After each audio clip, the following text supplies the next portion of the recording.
Well, good afternoon, good evening, chaps. Welcome to Slim, welcome to Dwight, and welcome back to VP4 TV. Excuse me. We have two matches today. The main one we're focusing on is the match between Fast Eddie and Interchangex, an all USA affair. Now, presuming Eddie's going to do what he did last night in the league and turn up with about 3 minutes to go, because at the moment he's not here.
Am I muted?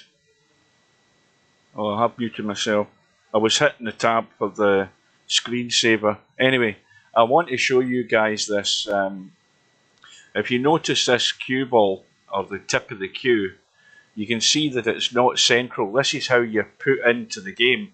I think pretty much any pool game that you're playing. I want you to watch the tip of the cue though. I'm going to hit the M button as if I'm going to move the cue ball. Right, keep your eye on the tip of the cue where that red spot is and watch this. Keep watching it. You see how much of the tip of the cue is showing that red spot? Now, the more you hit the M button, that tip will move. And so every time you move the cue ball, particularly if you have ball in hand, the one bit of advice I would give, if you weren't already aware of it, is that you must reset the tip of your cue. Because you could be imparting a bit of English on the cue ball and you're not aware of it. So I'm wondering if that's a deliberate thing by Steve. It probably is. He might come in and say he didn't know anything about it. But just look at the red dot, see where the tip goes, and you can see that it alternates all the time. And that can affect you in ball in hand. Anyway, I think he might be there now. Now, has Fast Eddie arrived? Yes, he is. He's in a room. Quick tab out again. He's still not there. But I'd be interested to know. Yeah, it has. I mean, it's been random, but I don't think many people were aware of it. That's what I'm saying. I don't think any people were aware, especially when you have ball in hand. You go and move the cue ball. You don't think about the tip of the cue, and people just carry on shooting, which is maybe why we had was it Fast Eddie the other night there, who missed a ball in hand, 5 ball into the side pocket, and he wasn't even lined up because I was behind him.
There you are.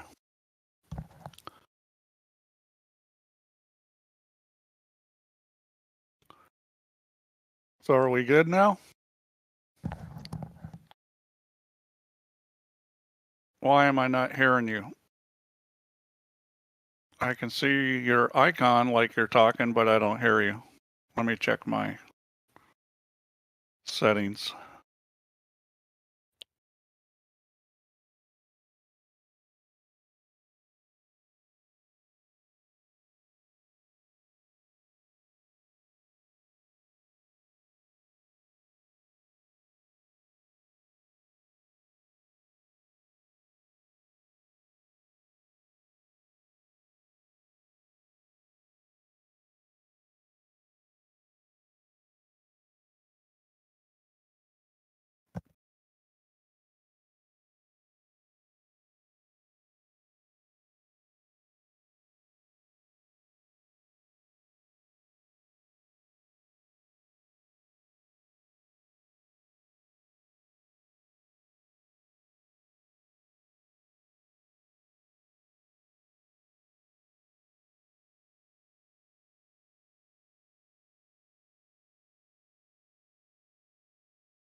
All right. Can you hear me now? You? You be there?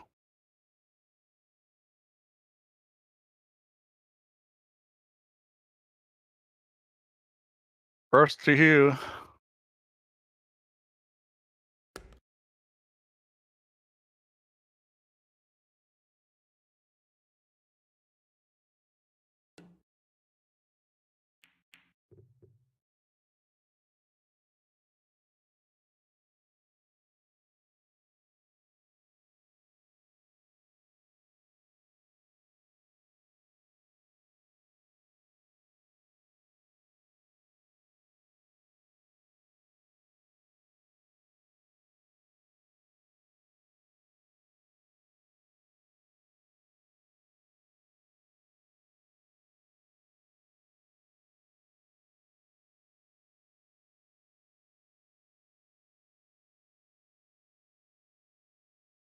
Well,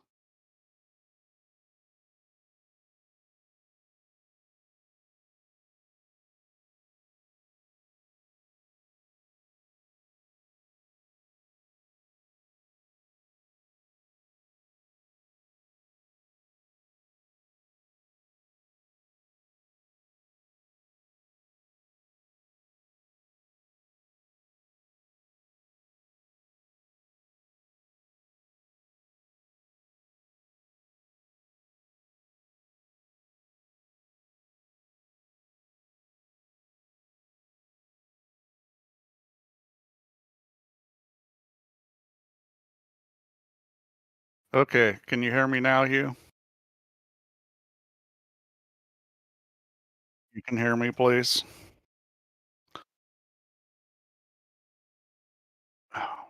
I just did an update to Discord. Still having problems.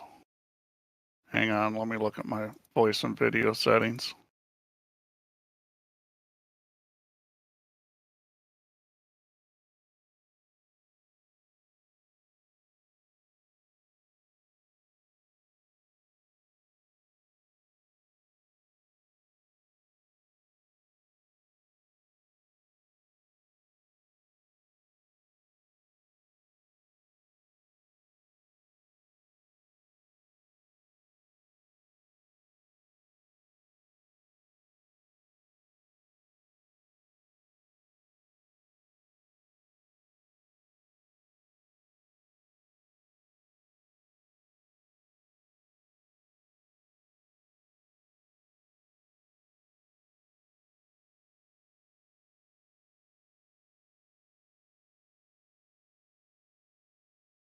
Test, test, testing one, two, three. Hello.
Hello, Hugh. Well, I can hear you now. Basically, what I had to do is put the audio on my speakers. For some reason, I can't get audio through my headphones. Yeah, I can hear you. I've got you on my. The problem was on my end. Uh, for some reason, I'm not getting audio on my headphones, and that's the device that's selected. And so I'm running. Yeah, twice. The first time did an update. I thought that was a problem, but if I go into the video test, the audio test, I can't get any audio on my headphones.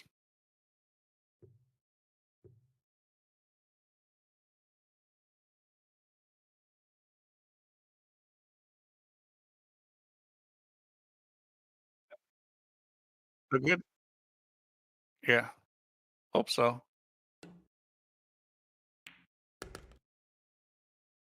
I can hear you. Oh, you got your mute on for the Twitch? Can you guys hear me?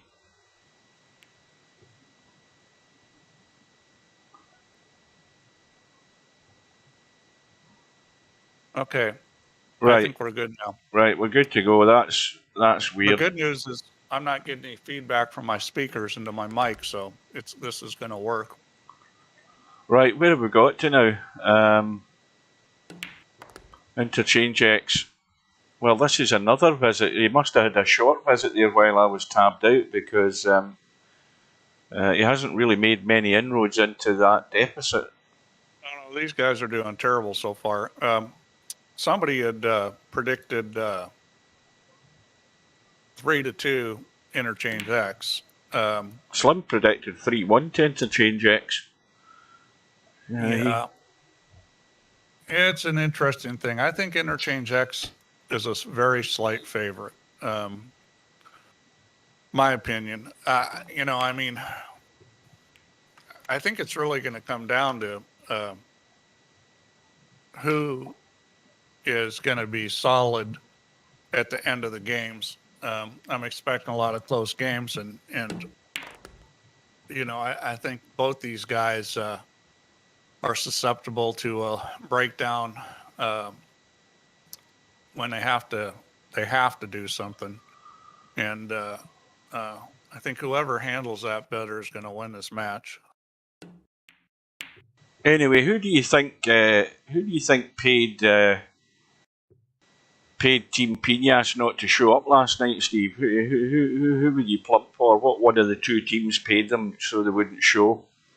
Well, I'm not sure what's going on with them. I think the biggest problem is the time of day for them. I mean, even if you're a night owl, starting at 2 a.m. is tough. I predict Eddie to lose and he will win. That's gobbledygook, Cobra. Anyway, Sylvia lost last night. Oh, sorry, Steve, you carry on. Doesn't Fast Eddie have more experience playing Cowboy? In all honesty, I don't think either of them get much table time in Cowboy. Like I say, they're both stateside, so I don't know what they're doing in the middle of the night when I'm in bed. But Interchangex is never online playing Cowboy. That's all I know. And neither is Fast Eddie if he can help it. He's strictly 9-ball most of the time. So they're both sort of finding their feet, and because they know roughly how they're moving the cue ball most times, then they're going to be reasonably good at it. Yeah, well, Interchangex. Yeah, that's right, Bedhead. Yeah, he was runner up in the last Cowboy on the 9-footer. Forgot about that. He's an impressive player. I don't think he's lived up to his potential, and I think eventually he will.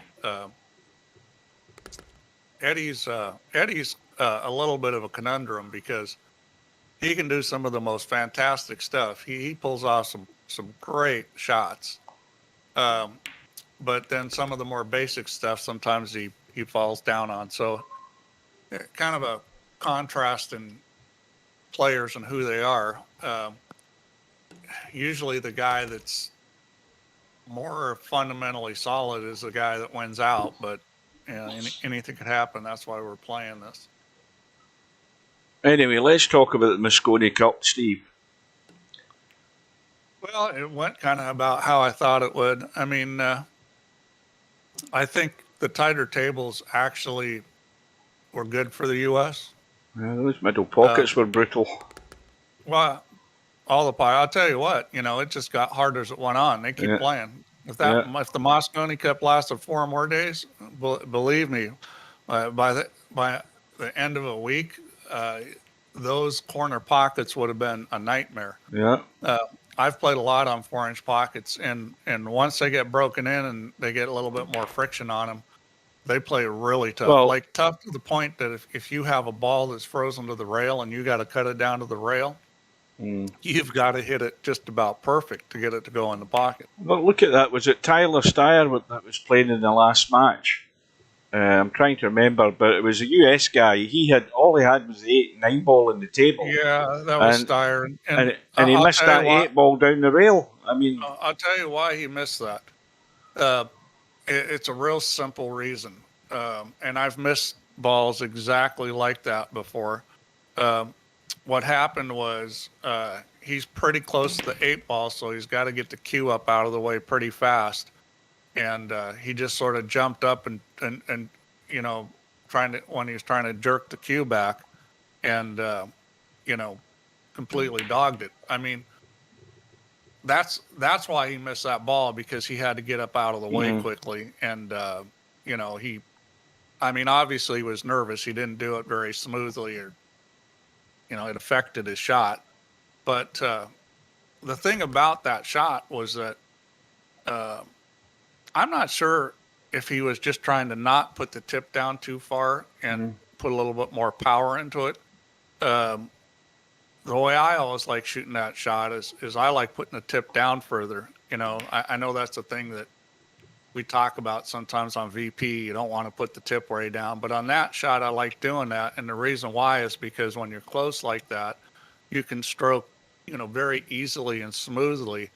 And that's how you control that real low Q-tip. And when you do that, it just gives you, you're a lot more relaxed. It gives you a lot more time to get out of the way. And I think he kind of tried to force it and had to jump up quick, and it caused him to miss a shot. Well, the thing is, there was lots. Yeah, Bedhead's right. I mean, I enjoyed it for the fact that the table definitely was a lot tougher, and there was an awful lot more balls that trying to cheat the pockets was catching them out. It certainly made it interesting from that point of view, but well, Mastering Pools, they're finally getting it. I mean, it's taken them a while, but they're finally getting it. Got to give them props for, understanding that kind of table setup. Break from the break box, tight pockets is going to make a lot better competition. Because if the tables are easy, then it just becomes a breaking contest. Yeah. Because everybody's going to run out.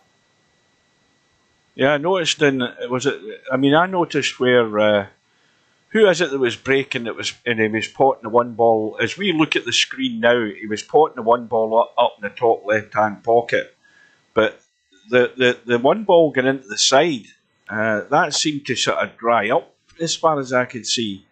A lot of the guys were breaking, and the one ball was going into the right side pocket. Well, the break's kind of voodoo, as the table conditions change, humidity, lights overhead. I think that did affect it.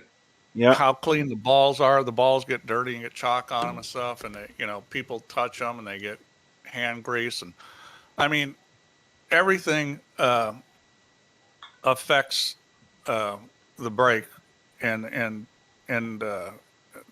there's some voodoo to it. Now, Shane is the best breaker in the world, but I wouldn't say he has a huge advantage in that format where you're doing a cut break. Mm-hmm.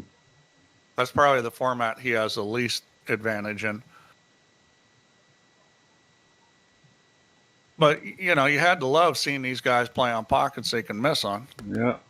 Yeah, And I'll yeah. tell you something. I mean, the intuitive thing is to think that, oh, well, a guy like Shaw or Filler is going to have a big advantage on a tight table.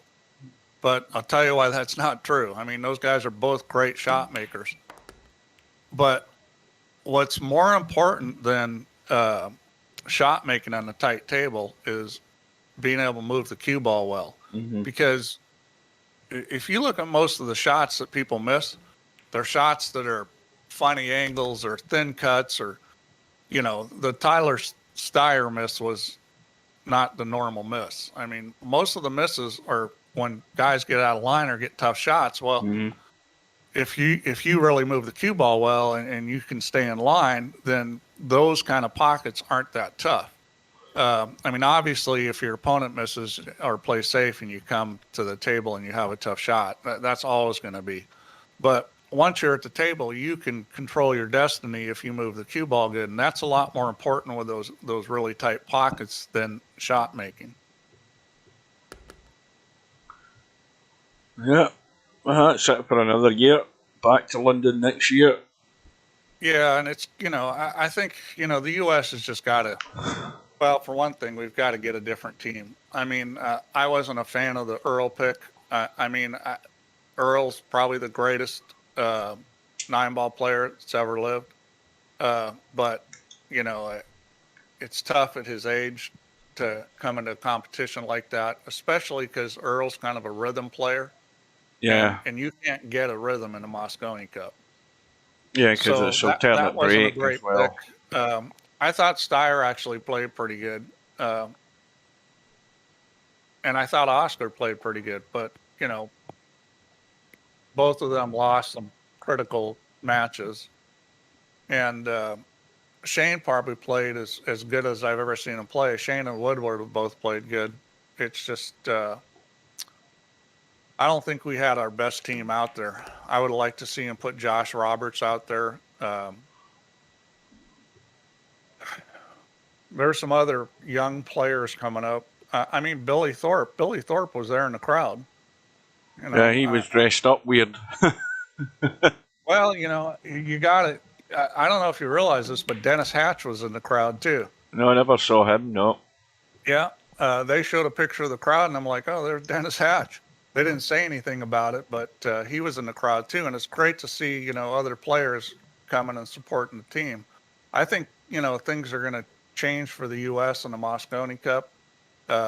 This one was going to be hard for them to win because the Europe team was just a lot better, and Europe's always played well in the Moscone Cup. It was, I thought the U.S. team did pretty good. Well, they To had a get good, to where they got. they had a good start. You know, that 3-1 lead, and then it was sort of close for that spell, and then they just pulled away at the end. Now this might be an important visit here for Fast Eddie. He's on 35, but more importantly, he's on 88 now. Obviously, he's got the cut in the one. Now, He needs to keep these points. That's for sure. Yeah, does he want to risk running this cue ball and hoping he bumps something else like the 3-ball for the extra point? I mean, this is a good line to try and do that if he wants to risk it. If he doesn't overhit it, well, he's decided he ain't risking it. I think that's a smart move because he's got the easy carom here. Yeah, he's got him in shape. It wasn't a path that it was a natural path to get to that 3-ball. He was going to have to do something. Now, The thing you got to realize is you know, the U.S. does have the best player in the world. I mean, Shane is the best player in the world, has been for, you know, a few years now, and still is. yeah, he's a world champion, so you know he can't take that away from him. Well, his resume breaks one of the best breakers in the game. Oh, not one of the. He is the best breaker in the game. I mean, there's nobody close to him. Well, Eddie's visit ends in 37, and he's still not on 90, which I would have run the cue ball slightly to try and bump that 3. I would have spun it a bit just to get to 90. You know, you don't overhit it, you're not going to scratch. But anyway, it might still be that Interchangex gets the 91st. Well, he certainly got the chance here. I mean, we haven't seen too many high runs out of these guys yet. I guess they're just getting warmed up. Maybe a little early nerves.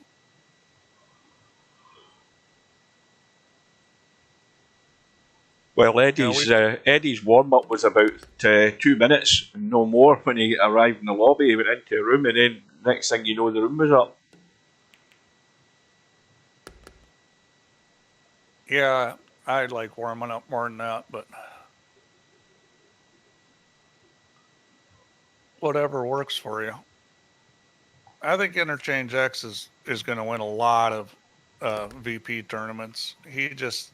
I think he's got to get to the point where he's just a little bit more comfortable under pressure. Yeah, the problem is, though, Steve, he doesn't play. I mean, this is the first two. Correct me if I'm wrong, guys, but this is the first time he's played in a VP championship since he was in that Cowboy one, which was, best part of 2 years ago now. Yeah, Cobra, I did look at that bug. And honestly, when I looked at it, I can't figure out why it doesn't do it every time that the score is 101 to 100. So it looked to me like there was a problem where if you had 100 at the end of the last game and then you were breaking, it was going to do that. So I'm kind of surprised that hasn't happened before, because I can't believe that there hasn't been scores that were tied 100 to 100, and then the guy that ended up losing was the next breaker. That must have happened before. No, we're talking about the one that happened the other night there, the one where Cobra got a choice of pockets coming up. Yes. Yeah, I never went back to look at that in the video, because I completely missed it. Yeah, well, can you recall ever being 100 to 100? No, no, never. Not in a singles game. And, I mean, this may only have arisen, I don't know whether it's arisen because it's now multiple games. It never, as far as I'm aware, nobody mentioned anything in the previous one that we did in the 9-foot table. It could be something caused by multiple games too. So I just, I didn't change it because I just wanted to verify that people had seen 100 to 100, and then the loser had the next break. If no one's ever seen that before, then what I thought is probably correct, that it is always going to do that, and it's pretty easy to fix it. So I'll make the change and do an update. Hopefully we don't have 100 this time. Well, Interchangex was playing the 5 to get back up top to probably play the 5-1, but he's missed the 5. And Eddie now with a simple enough 1 ball. Where does he want to stick the cue ball for the next carom? Well, the 1 ball is going to spot right there. I'd go down towards, if he can get level with the 5, it's pretty easy. Why'd he go for the carom? I haven't the foggiest idea. Maybe he thinks he's got to shoot a carom for some reason. I haven't the foggiest idea what he's doing. That was bizarre. He should just shot the 1 ball. He could have set himself up for an easy 5-1 carom. Well, Interchangex is now going to be into the caroms, and the next thing Eddie knows, he could be trailing by 6 or 7 in the caroms, and he's still not in 90. That's these world championships, you see people make just crazy mistakes, and I think it's just the pressure. Albie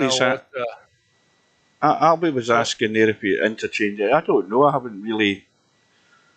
I don't know whether he signed up for one and whether he never played in one, or whether he's played in a car. I haven't a clue.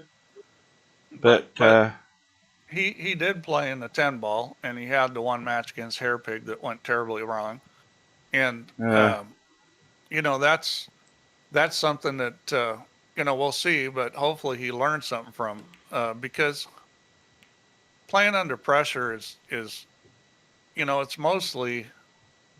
it's mostly doing a lot that'll help you. I mean, there's some other little mental tricks, but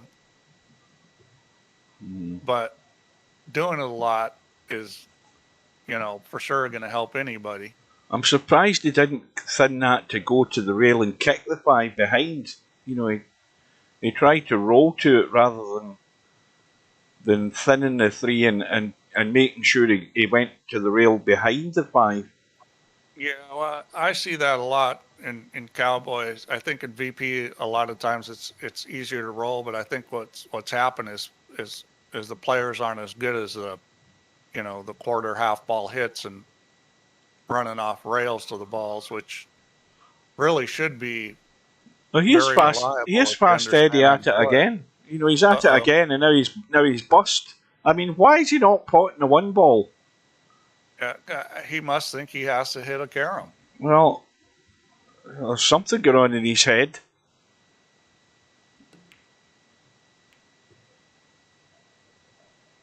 He's gone goofy. Yeah, that's right. He was 12-7 up. That's right, Albie. Does he think? Maybe he does. I mean, he probably thinks he's in 19. He's not even looked at the HUD. So Bedhead mentioned there was a lot of missed pots in Shaw versus SVB, and I thought Shaw's interview afterwards pretty much said it all, because he said the one thing that is really true about tight pocket tables, and he said that if you you miss a shot or two and you lose some confidence, then you can really be in trouble. And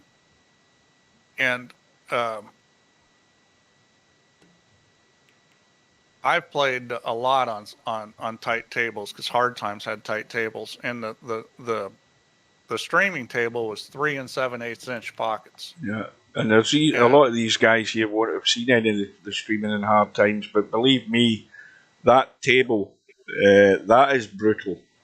Bustamante said it was the hardest tournament table he'd ever played on. Now they said that something like that in the Moscone Cup at one point. Yeah, you had to laugh. I think Carl's boys said it, but what he was repeating, he said it wrong. That's not the hardest table those guys have played on. That's the hardest table they've had in the Moscone Cup. Yeah, that's what the quote was, and Carl Boys misinterpreted it. But my experience, especially playing on that streaming table, is that you can play run out pool on those tables. I mean, you can play some great pool, but you can also look like a complete idiot. If you're not on it, and you lose a little confidence, and you might miss 4 or 5 balls in a row. It can be really crazy. Well, I think Eddie's going crazy because I'm trying to fathom out what's going through his head, and is he actually paying attention? Now I don't know what the hell Interchangex is doing. Am I out of sync here? Why the hell is he just cut the 5 and did nothing there? It's hard to say. Right, I'm going out of the room because I think there's something. This doesn't look right to me. I don't know what these players are doing. I'm coming back in. No, I'm right enough. I'm not out of sync. But tell you something, Fast Eddie's out of sync. Because again, he's leaving the 1 ball there for no apparent reason other than the fact he hasn't a clue where he is in the scoreboard.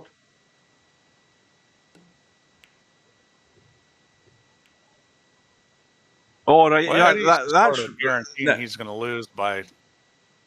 That's right, Larry. And not understanding it, No, but Larry's right. Larry's right. I wasn't even looking at the run that Interchangex had. Interchangex, it looked like a stupid shot to me there to realise when Larry just mentioned that he had a run of points there, so all he did was keep his points. He wasn't risking doing something crazy to try and keep the run going. But I'll tell you, if Eddie doesn't move that 1 ball, he's dead.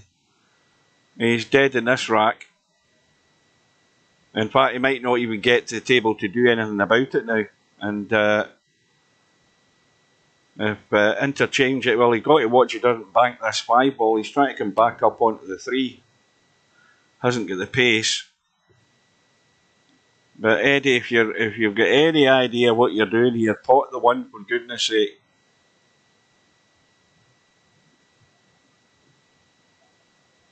And then now I don't know what he's doing. This is crazy. I mean, did he not see the scoreboard? Interchangex is 99. He needs 2 points. If you leave McCarron doing something here, he's just going to run in off the one.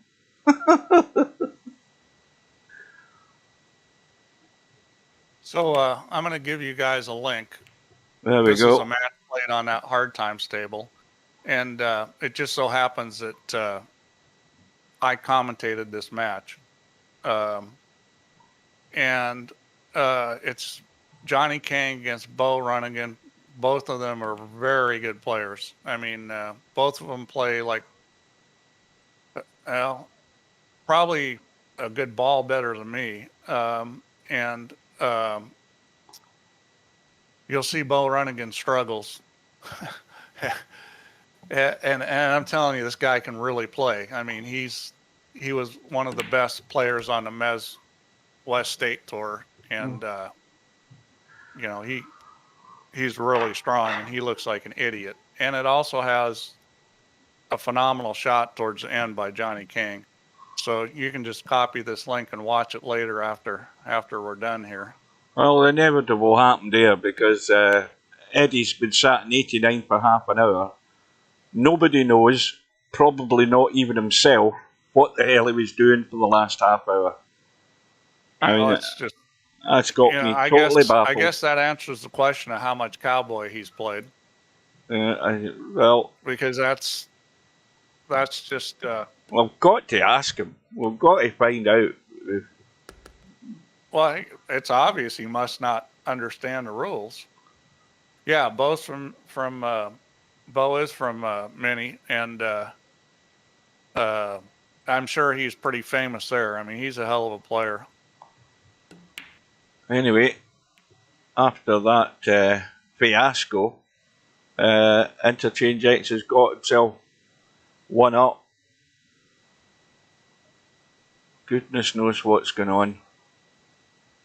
But if Eddie thinks that you need to carry something to get to 90, if you're an 89, then he's definitely hasn't got a clue what he's doing. Yeah, well, I mean, you just can't afford to do that. What's even more sad is you couldn't seem to get to carry him either. Yeah, that might be a point as well, Cobra. But you know, that's why you pay attention to what's going on.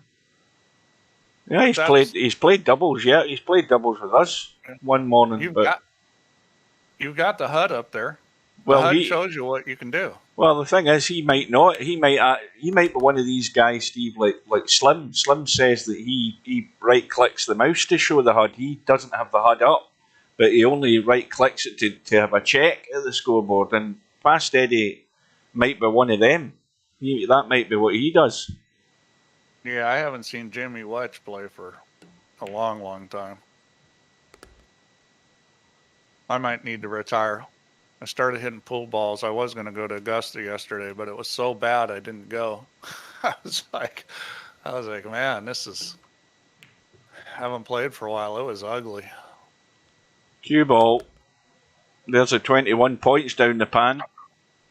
Yeah, this is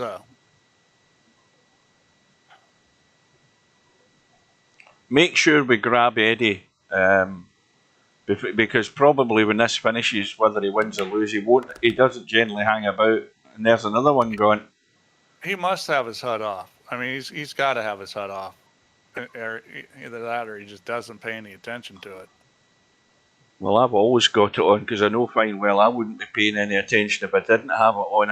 I'd be all over the place. Well, let's see. Let me try this because I can't remember exactly what's shown. So full HUD, no picture, top HUD, player's HUD. Let me see what player's HUD looks like. Yeah, I think if you do no HUD, I think that's the one where you can right click. I might be wrong. Okay, so player's HUD shows you the whole player's bar. It shows you the match, the 3 games, shows you the game Cowboy. And let's see, it has the type thing over here. Let me see if it shows the alternate shot. And yeah, okay, so player's HUD still shows what you need to know what's going on. Ah, right. If you go to minimal HUD, that's the one Slim's talking about. Yeah. Yeah, if you go to minimal HUD, you don't get anything. And then you right-click the mouse and you will see the HUD. That's what Slim's got. That's the one he works with. I forgot about that feature. Isn't that pretty cool? You can just right-click the to see the HUD. Steve, it's only how many years is that? What? How old are we in VP4? That's Steve just realising that feature's there. Well, I'm sure I'm the one to put that in, but and that's the other thing, Steve. I was showing the guys the tip of the queue before this started. I went into a room and I had zoomed in on the cue ball, and I was showing the guys, because I'm pretty certain a lot of the guys don't know, but I was showing the guys the tip of the cue on the cue ball really close, and the cue tip was on one of the red spots, but I was showing them when you press the M button, the cue tip then moves, and you press it again and it moves again. So the cue tip's never central. I was just pointing out the cue tips is randomized a little bit around the center because that's the way it is in real life. You get down on the ball and you kind of got to try to find the center. Yeah, well, we don't put it at the exact center on the at least not on the online. I think on the offline we still do, but not on the online. Well, I can't remember. Maybe it's only trick setup shot mode. We put it in the middle. Well, I was pointing that out because I'm pretty certain a lot of guys don't know that, and thereby, and the reason it came into my mind is because I watched Fast Eddie. I think it was his last Cowboy match, or was it last night? Was it in the league? Anyway, he had ball in hand, and he was potting a 5-ball into the side pocket from the bottom half of the table. So he lined the cue ball up. I went behind his shot, and I'm thinking, well, he's not lined up for a start. He wasn't even aiming at it properly. The next thing you know, of course, he bumps it in the jaws of the pocket and misses. Ends up losing the match because it was last night. But the reason it was mentioned, and there's another scratch, the reason it was mentioned, that's another 23 points going. Interchangex can't get started. I'll get this sentence finished yet. Yeah, that's right. The tip's never central there either. But I was mentioning it because a lot of guys, when they get ball in hand and they're moving that cue ball, they don't realise that the tip's moving as well. So that if they maybe think they've set if they prepare a shot, line up the cue to where they want to put the tip, and then they go and move the cue ball with ball in hand, and they don't realise then the tip's moved again. And that's something I was just drawn to the guys' attention to be wary of that when you have ball in hand, because then you do numpty things that Fast Eddie did last night and miss a ball in hand straight 5-ball into the side. This could be a long match if these guys keep giving their points up. Well, I don't know how long Sylvia and Spud Boy went on, but I'm guessing it went on for probably another 2 hours last night when I nipped in before I went to bed. Ended up going all the way. Spud Boy got through, but it was going to be a long night, that match, I think. I don't know whether anybody stayed in there to watch the rest of it, but I couldn't. That's one reason I didn't stream it, because I knew it was going to go on late.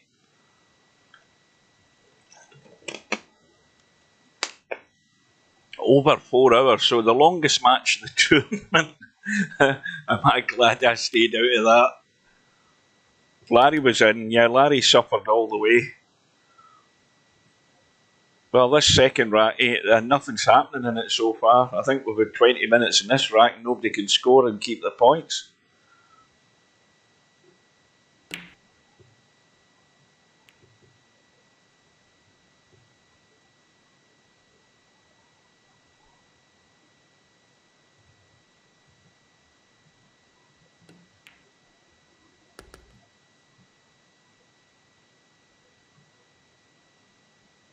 Well, I'm pretty certain there'll be maybe 1 or 2 matches on Christmas week, leading up to Christmas. I'm probably not going to get any of them, because when I went to work today, I was asked to do an extra day Normally you'd get your 2 days off, so I'm doing another shift on the Thursday of Christmas week before Christmas and Sunday, so that's 1 day less I'll have, plus the fact I'm going to bed at 8 o'clock, getting up at 2 o'clock in the morning, starting work at 4, finishing at noon, and basically knackered and in no fit condition to do any streaming.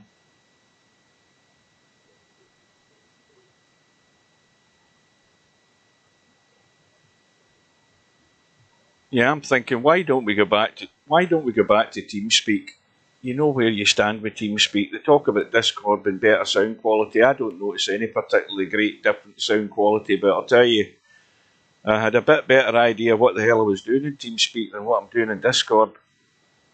I've lost my chat lobby. Don't know what the hell's happened to that. And now we've lost Steve. Oh, I'm here. Oh, he's there. I'm just checking you're there. I was just looking for. I was just taking a look at something on the web. Oh, look at this. Here we go again. There's another 24 points. This is unbelievable. Down the pan. This game's been going. This game's been going for 10 minutes. And, well, Larry was talking about that match before hours. I wouldn't cross your fingers that this is going to be any shorter than that. Well, one thing about these guys is they both play pretty quickly, so I don't think it's going to be a 4-hour match. But obviously, every time they start over, it's going to take a lot longer if they keep doing that. Well, that's correct. Now, that you've never said a truer sentence there, Slim. I think it's the most buggered up bit of software I've ever worked with or tried to get my head round. It's just not simple. See, if something's not... I always apply the same rule. If a numpty can't get their head round it, then it's no good to man their beast. It needs to be numpty-proof, and it ain't numpty-proof, I'll tell you that. I think Discord's got a lot of good ideas in it. Yeah, well... I think the interface is okay. It's just, the more capability you put in something, the harder it is to design a good interface, the harder it is to design something that's intuitive and easy to understand, and the harder it is to get rid of all the bugs. Well, I sent a message to Brian to Redback. I got no response from him. I don't know whether he reads his messages in Discord. Oh, there we go again. This is a reoccurring theme here between these two guys. Well, they're getting plenty of practice in for the scratch shot. They're certainly bloody good at that. But the search functionality, I have no clue. I tried to invite Slim. I can't find him in Discord. That's the first thing. I don't know where he exists in Discord. He insists he's been on Discord, but I've never seen him in Discord. I can't find him. And when you do an invite, apparently it only allows you to invite friends. I can't see any other way where you can search for a person. You try and search for somebody's name in Discord to invite them to a channel. I can't work it out. And to me, that's not simple enough. It has to be simple, staring you in the face, and so obvious. But you've got to get into menus and do all of this crap. I think it's useless. I don't like it. Well, Bill, your mouth's got to be watering to play one of these guys. Well, I wouldn't be fretting at the moment, Bill. I mean, there's a simple enough carom there, and Interchangex nowhere near it.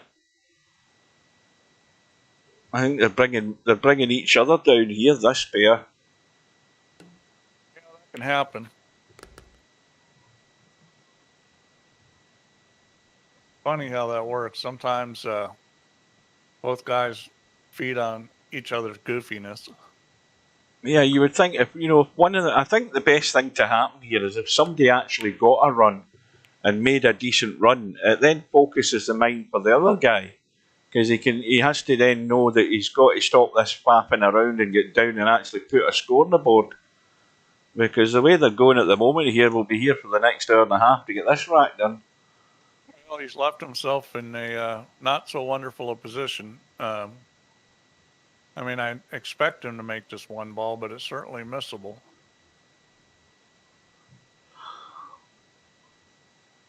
And you can certainly scratch here too. Yeah, I'm just double checking that 5-3 wasn't a combo, just in case. No, it's not on it. It's off angle. Well, Well, he's made that. He's avoided the scratch, and he's got the easy carom. So maybe he'll get something going here. And maybe he'll even keep his points. Oh, he's gushed already here. He's got to dig out a pot. Yeah, this is not very good. He's going for the thin he's cut at a line again. He's at a line he can run at the one ball, and if he misses the one ball on the Well, short side, then he might hit the 5 ball. Is that cutting at that angle? I mean the long side. In fact, he actually overcut it. Well, it's pretty easy to see why he's scratching. I mean, that's a crazy shot. He's lucky he didn't scratch there. Oh, that's the thing. That's the other thing to annoy you with, Steve. I don't know whether it was. I'm going to blame Cobra anywhere. It might be Slim. I'm going to blame Slim or Cobra. But the guys were mentioning about the Cowboy stats, mentioning things like, Fast Eddie's gone for a break. I think he's going to smack his head off the nearest solid surface. That's probably a good idea. They were talking about the stats for Cowboy, that we don't have a long run stat. The stat, for example, I don't know how it would work, even if there was one, in terms of whether it would be the fact that you've run a 97 and that shows as your high run, or whether it would go as a count, if you know what I mean. Like 97, you've done it 3 times. I don't know. But I mean, it can be done either way. It also would be nice, and I think somebody mentioned this before, to have a lost points stat, which these two guys would probably be leading at this point. Yeah, well, I think you could have umpteen different stats for all this, all the. Now, what other one we were talking about? Another one. I'm trying to remember what one it was. Here we go, Steve. There you are. There it is again. I'm just going to type something.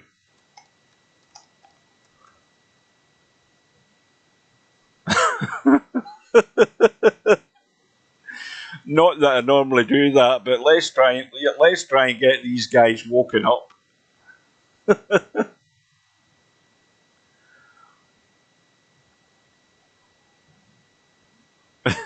Oh dear. Right, anyway, Fast Eddie's taking a break. He's back. Well, you know that scratch is there off that off the carom you're playing with the ball on the head or foot spot. So it's always going to happen if you get the pace too heavy. Yeah. Well, the problem is that the angle is, the angle is conducive to it too. It's a pretty big target to actually hit the ball and have it scratch. So you've got to control the speed on it.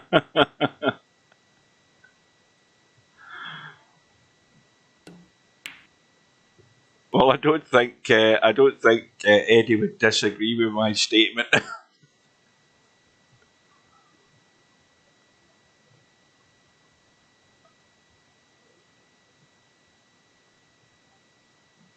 But Interchangex seems to be stuck in 5 points for 20 minutes.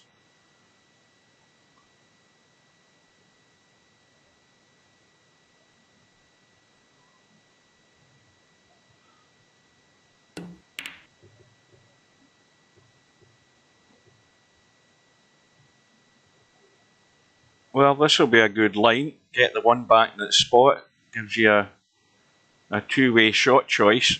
Just stay up there with the cue ball.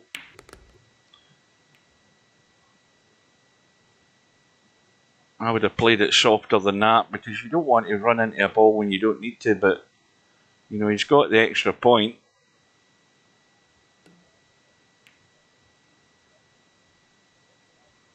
Open table. And again, that visit, just to 2 points.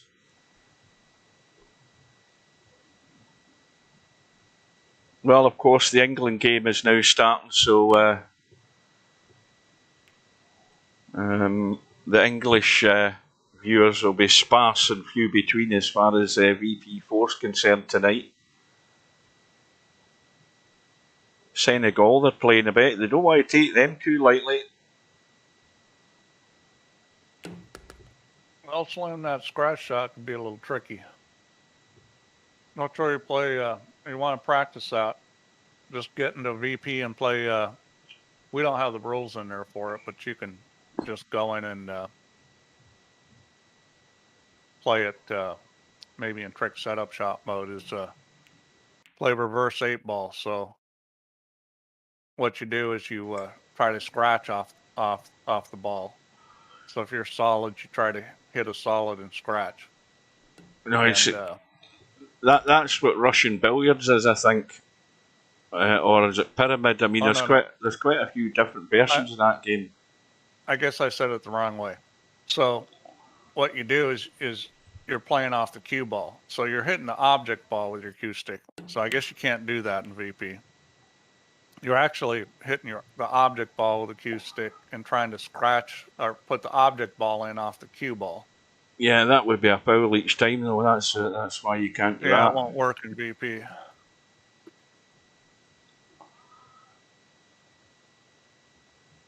But you could practice it in trick setup shot mode offline.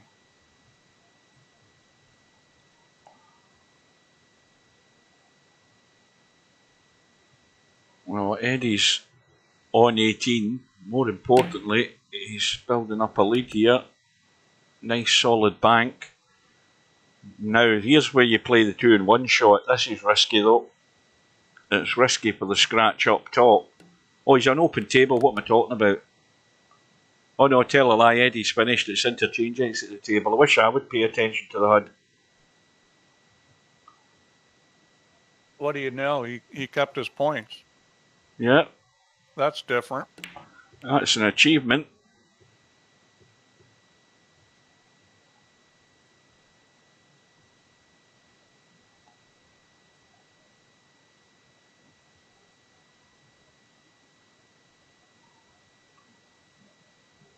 Oh, I know what I'll do. I'll put the England game on my phone and have it in mute, and then I can see what's happening. That's what I'll do. Then I can give you updates.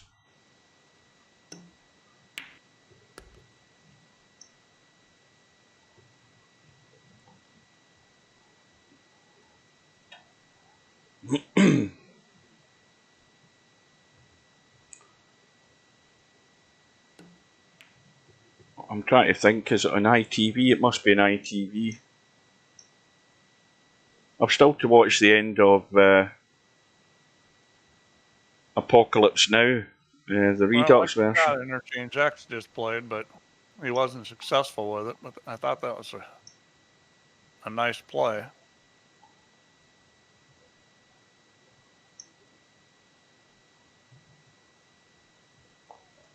Right. Yeah, Eddie has fled the building.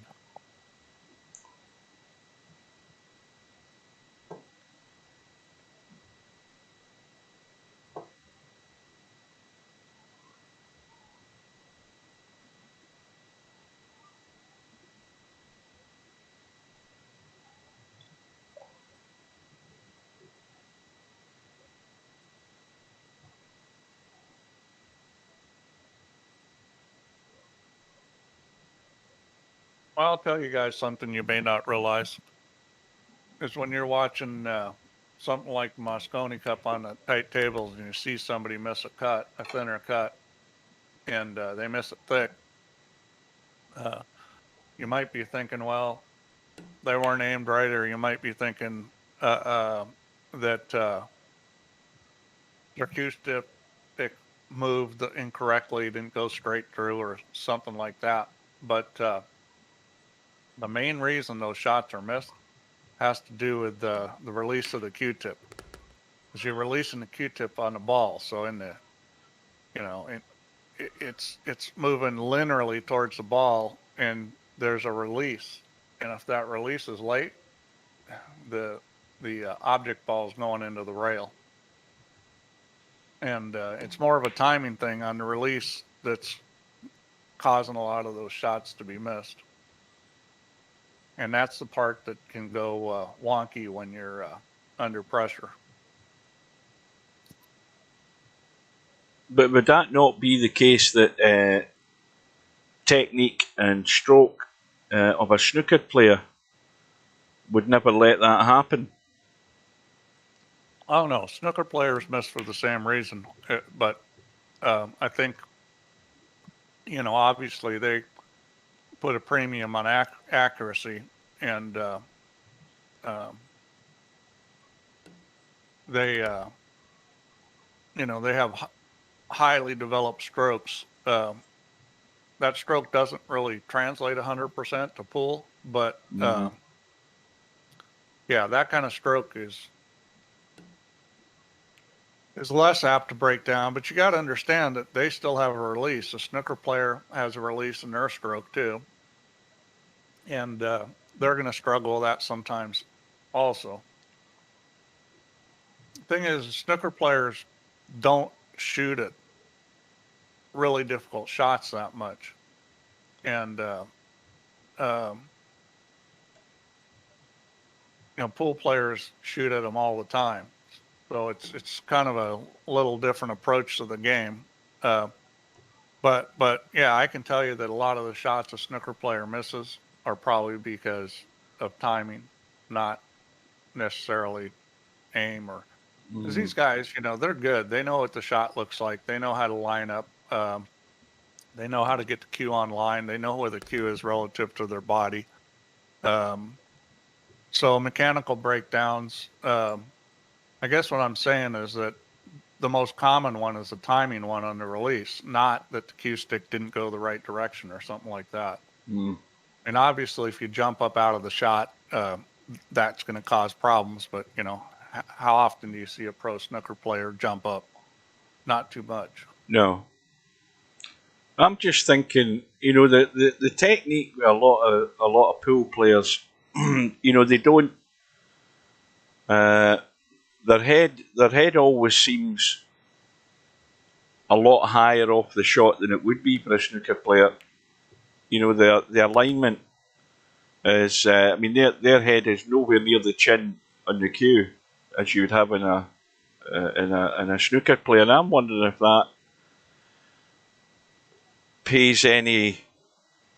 I wonder if that affects their alignment in terms of something that's more reliable. To me, the snooker player some more than others. address is more reliable than it would be in a pool player.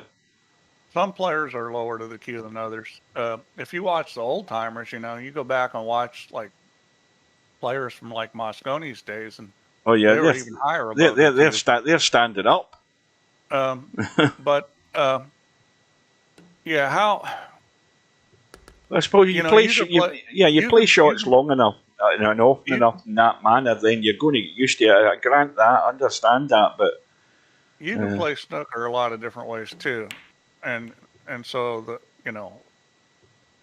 the question of why don't you see more variety in snooker players really comes down to the fact that in the UK there's a very structured program for teaching young players. Yeah. And they're all taught the stance the same way, and the grip, and how. Yeah. So they're all taught to play the same way, and that's why snooker players tend to all play the same way. But you could be really good at snooker without doing some of those things that they're taught. And in the U.S., there's not such a structured teaching thing, so you see a lot more variety in the pool. Just a more natural thing. Yeah, it's a mechanical thing, the snooker stance. And I mean, obviously there are players who have different type. I mean, you'll see there's one player, I'm trying to remember his name, Mark, the Londoner. He's a Londoner, the bald-headed guy, and you know he goes against the grain for a snooker player in terms of his stance. If you look at him at the table, both of his legs are bent. That's a no-no, but that's the way he plays. He doesn't have the straight back leg, as you would say would be the standard stance. The locked back leg, and then you step into the shot and it's the bent left leg if you're a right-handed player. If he's really tall, really tall, he probably couldn't play with a straight leg. Yeah, well, I think he's probably just on. Mark King, that's who I'm talking. You watch him playing.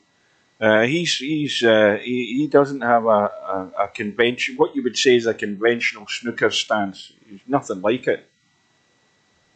But I suppose if he came to the game when he was a young kid and that's how he get into it, then you can't get out of that. And the worst thing to do is to go to some coach who said, "Oh, you need to get your stance right.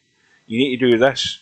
Natural ability comes into it as well, and how you get into the game. And if you're scoring and winning with the way that you play, then don't change something that ain't broke. Well, where have we got to in this match? Well, this second rack. Well, we'll get Eddie. We're painfully getting to the carom stage, Yeah. But it's taken a long time. I just hope Eddie doesn't get to 89 again. I hope he gets to 85 and pots the 5 ball. And then he'll know where he is. These guys both keep leaving and coming back, too.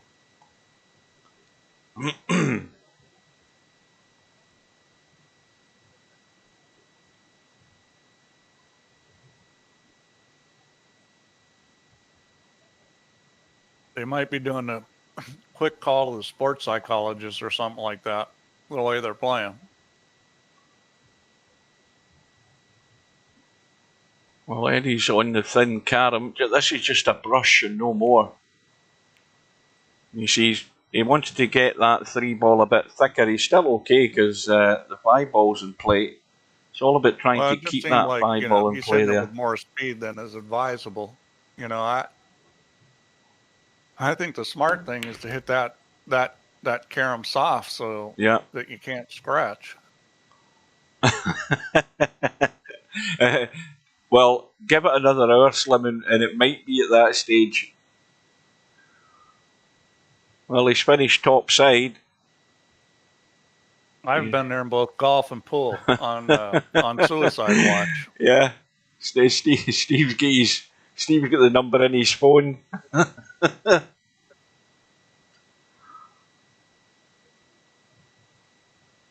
So Eddie on 87.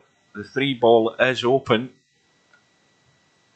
Now again, I'd be just rolling this in dead weight and staying top side. Yeah, he's got the right idea this time. And he's fine I think he's fine for the... Yeah, he can force follow this because he's pushing the 3 ball to the long rail. He's not potting the 3 ball, but he's going for the thin one. But he could actually force follow this and he wouldn't be potting the 3. You see now the cue ball's running loose again.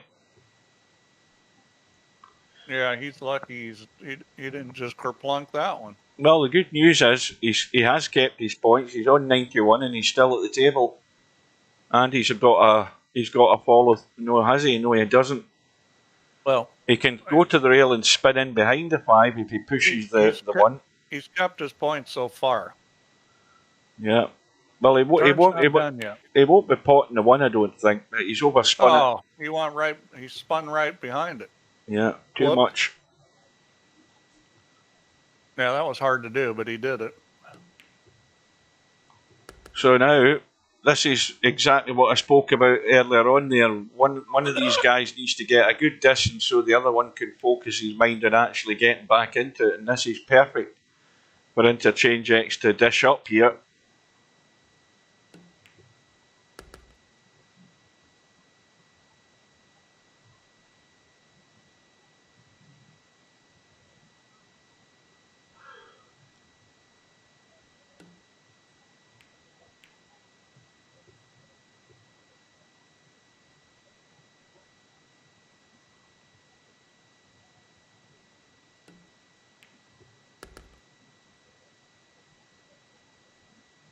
Well, I'd be getting the 5 ball out of there. Yeah, stun into that, get it kicked out.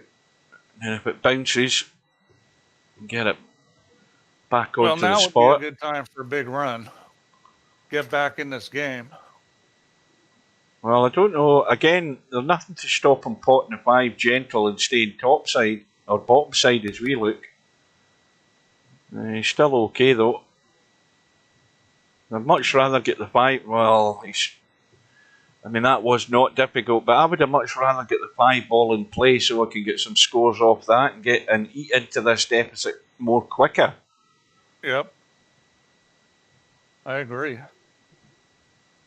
You're working around the 5 ball more often, then you'll find that scoreboard will tick over nicely. But you're plodding away with the 3 and the 1 ball.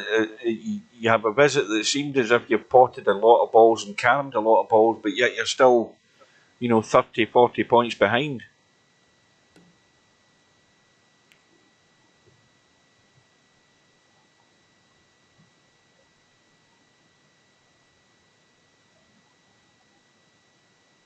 Well, I suppose, at the risk of upsetting Steve, I suppose one candidate for a world championship would be not one pocket as much as Steve would like it, but I would say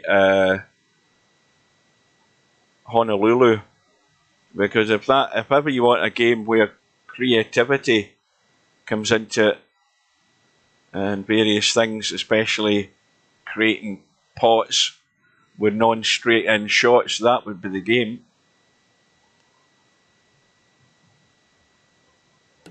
Yeah, we'd have to turn off the call shot or, figure out a way of doing it that's not so painful, because having to use call shot dialogue every time would drive you crazy. It would drive us crazy trying to commentate it and drive everybody watching crazy. Well, you wrote the code. Well, it's just a question of, how's the best way to do it. I mean, one possibility is using voice, have everybody playing on voice and just have them call it out. Oh, that's you asking people to be sociable, Steve. That'll never happen. That'll never happen. They don't have to be sociable. They can just use it for calling the shot. Oh dear. Oh, big risk there. Well, the news for you, Tam, is I'm watching it on my phone on mute, and I'll try and bear that in mind while you're here. Oh, well, that's now took 1 ball out of the equation for Eddie. It's going to be hard work. Now, I think he can get this. Oh, yes, he can get this. This is an easy hit to the 1 ball. This one's pretty easy. Yeah, he's got it too thick, first of all.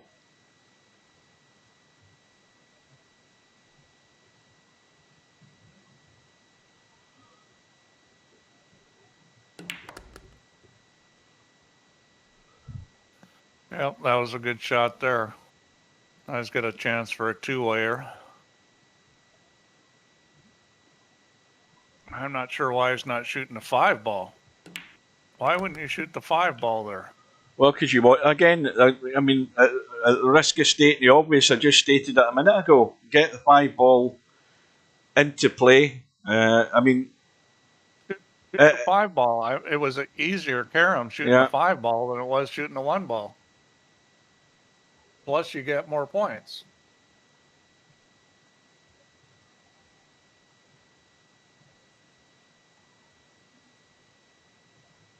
Well, Interchangex is sooner or later going to have to get rid of the 3. I mean, he can leave that there as long as he wants, but he's not going to be scoring anything when he comes to the table. He's obviously preventing Eddie from getting an easier run to the 100. But that tactic doesn't work a lot for you in your favour when you're sitting 43 and you're 50 points behind. Slim's talking blasphemy, talking about foul and miss in a pool game. No, he's just trying to get you started. Don't pay any attention to him. Don't you think if you're Fast Eddie that maybe you should just make the 3-ball? I mean, well, why would you do that if you're Interchangex? Why didn't he shoot the 5-ball? Well, I guess he's trying to get all 3 back in play. Well, I think he's come to the conclusion he has to score, so he's not. He's got to get things into a more favourable setup to try and establish a decent run here. One ball's dead in the rail now, so you need to deal with that. Yeah, if you just roll this, you can get them both. And he's missed. That was natural, just rolling it. Well, now he's done exactly the opposite. We've got the 3 on the other side of the table now, and Eddie's still stuck. I was lucky.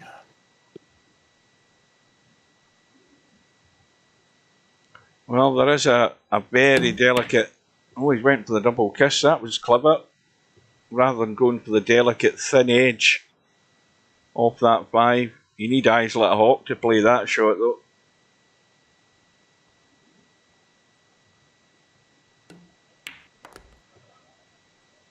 Well, if this works out, he'll get the 1 into play. Yeah, he's in a good spot here.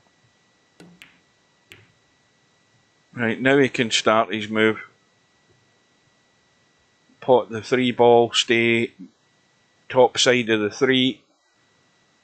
See, when you're at this angle, I mean, he's now gone and finished the wrong side of the 5. This is not great. Let's have a look. Yeah, this is where you have to start stunning and running. So get the 3-ball on its spot. Yep, he's rolling now. That's one thing I like about Cowboys. You're never really out of the game. Oh no. As long as you can get back to the table, you got a chance. Yeah, I mean, you could be sitting, 15 racks to 10 behind in a race to 17, and you think you're pretty much out of it in any other game. But in Cowboy, the worst disaster that it looks like in the scoreboard could easily be omitted if you just put that run together. It's there for everybody. Well, he just came up a little short there. He needed that to roll out a little more. Yeah, now he's awkward because he hasn't really bumped that 5 back into play. He's now got a dodgy cut.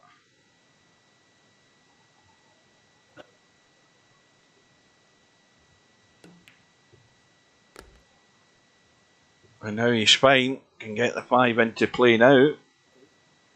Well, almost fine. Whoa, that's the danger. Hit the wrong side of the 5 there. He's got away with it. Has he still got a shot, though? Because he might be blocked off. He's blocked off. He hit that too hard. I mean, yeah. The speed he hit it, if he hits that easy, he doesn't get on the top side of the 5.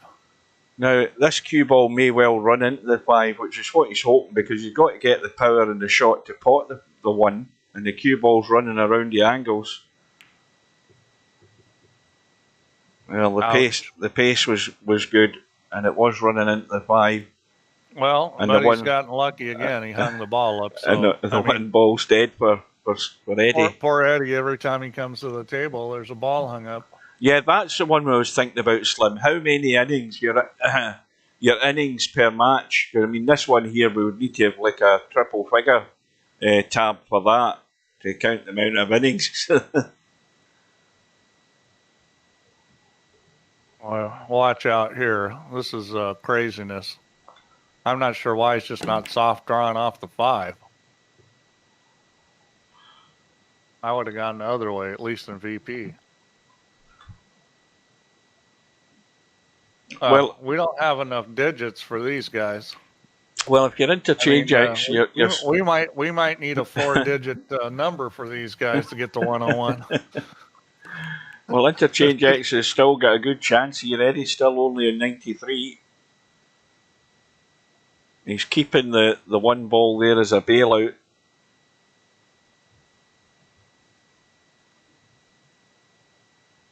I mean, if he plays the 3 and goes top side of the 3, he'll have a good chance of getting a follow-up carom, but he's decided now he's finished funny again. He's going to have to. Yeah. He's So going he to have to go at the rail. one ball and leaves himself terrible. And he's going to probably go forward here into the 3. I don't know if he can. I don't think he's got the angle. No. He can go off the rail Off into the rail. 3. Yeah. That's what he did. But see how hard he hit that? Now that's a shot you did not need to hit that hard. Sometimes I get the feeling that guys aren't comfortable with, how the balls are coming apart, or they see it and hitting it hard like that. I think you got a lot less control. Well, he's good now. 87, 3 ball to 90, and an easy carom to start him off. I think he's done it again here. I think he might have done it. No, he hasn't. I thought that 3 was spotting higher up. But he's pushing the 5 towards the pocket here. What's he doing? Oh. God, why did he play it that way? He's just dying to lose his points here. And, well, the 5 ball is not quite dead in the pocket if you can just come in behind it slightly. It's the only sort of safe route to try and chip it. And that'll work. That was well played. That's better. And suddenly, he's only 1 point behind. Yeah, just got to be careful here and not lose your points. That always has to be thinner than you think. And straight away, Eddie can make a response here. Well, he didn't lose his points, but all the balls are in play. But I'm pretty sure Interchangex is going to get to the table at least once more. Well, the objective here is to work with what you've got at the moment, and then if any option you have, or any chance you have, try and get a ball down this end. Now that was beautiful. Now, what you really want to do is you really want to get kind of on the same level as those balls, so you can thin one into the other, and then thin one into the other, and go back and forth. You know what I'm saying? Yeah. Well, like what we call, try nursery cannons. It's very difficult to get into that shape. But that's ideal if you can brush from one side to the other and just feather each ball. You can run 4 or 5. And tries to bring the one ball back around to here, because you can go 4 rails back around and bring the one ball around. He's not going to take that chance. Yeah, but he's again got a. Well, he needs to watch the pot here in the one ball. He's trying to kick the 5 again. He needs to watch the scratch too. There's a scratch there too. Yeah, this is not a great line. Yeah. See, I would have played that one ball 4 rails around and brought it all the way back down to where the 3 is. Because this is not ideal. This could be a loss of 3 points right there. Oh, that was the other thing I needed to mention, Steve. You wouldn't be watching Sky's coverage, would you? When you were watching? You were, right. So, you saw that they were using a telestrator. They've got one from somewhere, as much as they didn't want one, but they've got one. Because it was being used during the match. I may contact them again. He put the lines up on the table. He had a box or a circle where the cue ball was going to. So they've done a deal with somebody because they decided they now need one. It's just a standard telestrator. Yeah, but they never had one before. Now they do. There's probably 20 companies you can buy that from. Yeah. That's not a deal. They just bought it. I mean, that's just a standard product. Well, Eddie's, at the moment, slight favourite. The run of 4 keeps the points. And these balls are not sitting good. But there is a 2-in-1 shot. This is a 2-rail kick into the 5. This isn't bad at all. 2-1. I would be going for 2-1 though, because I wouldn't trust playing it as delicate as that. That was an easy. That was an easy hit. I'm I not mean, that if you good play to play billiards, that. I bet a billiard player is going to hit that every time.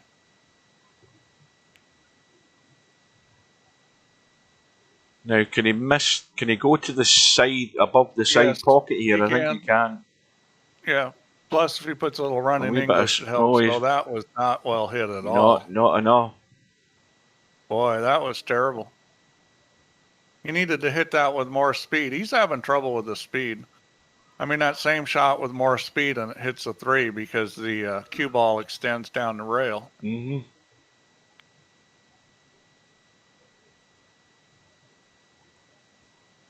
Well, of course, these guys are sort of all the guys that have played in this tournament, and the ones that have still survived. Players like Cobra, they've come to this tournament. They've probably not come to Cowboy again after it. But then the other thing is, we're going to get this. We're going to get this rail change and this slight physics change that's going to muck everybody up. that's No, going. it's not gonna. It's players will adjust pretty fast. I mean, if we wanted to add more realism, we change the table up a little every day by simulating humidity changes, or I mean, that's a simple thing to do, really. But Well, why I don't not? know how much players would appreciate that. Oh, they would love that. Yeah. Yeah, it's not really that hard to do. You could, but then again, you could then take it to the level where you have your own choices to that setting. You have a humidity button or a humidity scale. Yeah, Bedhead 2-0 up. Yeah. Well, they're going to be done and dusted, and they started half an hour after us. They started at 6:30, I think. Oh, I know what I wanted. Now that I have some of these players around, I want to fix some of the bracket. One Pocket Slim, you're still there, right? Because I think one of them was your scores. Yeah, your score against Mr. Bill and your score against Brain fell out. You have those? Because I'd like to fix the bracket. Yeah, I asked some of the guys to actually send a message to support with the results. Now, obviously, none of them have paid any attention. Yes. Oh, they did? Yeah, some guys did. Uh-oh.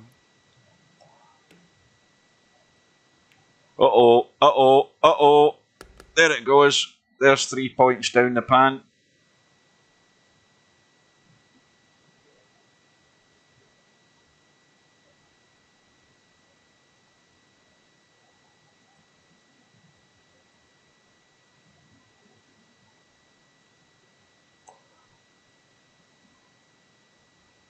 You did get my score, Steve, didn't you? Obviously, you got mine.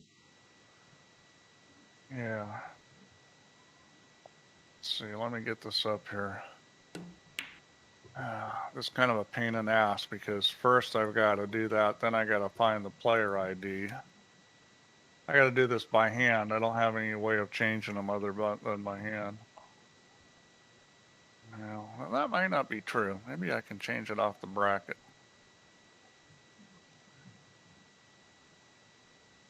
Okay, so I'm going to try to change Slims. I can't. So let's see. 3-0 against Brain fell out. 3. Well, 0. he's got to go for the 3-railer again, Eddie. This is asking for it every day of the week off the 5-ball.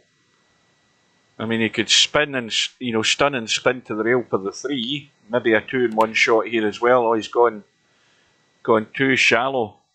Needed to give it a bit of angle off the rail. Well, this is good here for Interchangex. It probably won't be.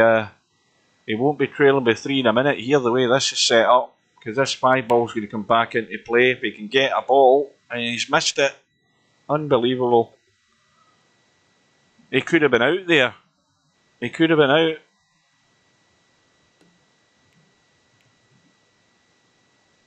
Okay, so Mr. Bill. 23. lost 3-1. And I think that's blocked off. Eddie's on 99.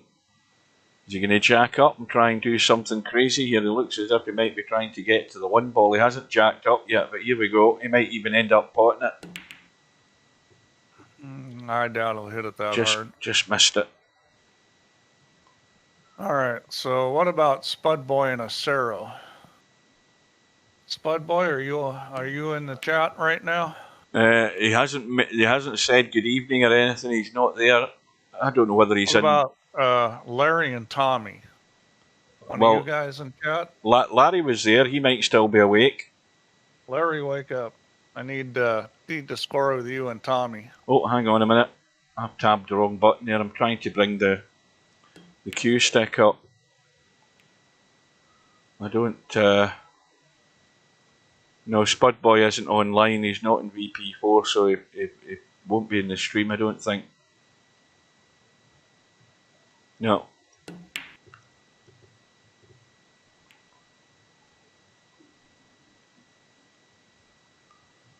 Yeah, I mean, that could be an enhancement, Slim, to do something where we put them both in there so you can see the points in the games.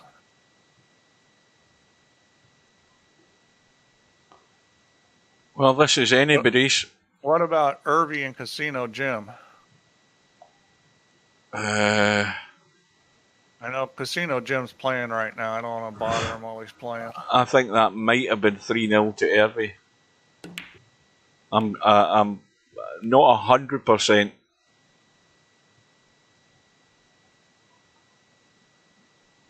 Well, here we are. You don't get them any easier than this. Well, Casino Jim's now finished, so that was 3-0 to Bedhead. That match is over, and that lasted all of an hour and 6 minutes. Well, that's definitely the fastest of 3 racks. Now, according to Brainfillout, it was Tommy won 3-1 against Larry. Brainfillout's just went and checked one of my streams.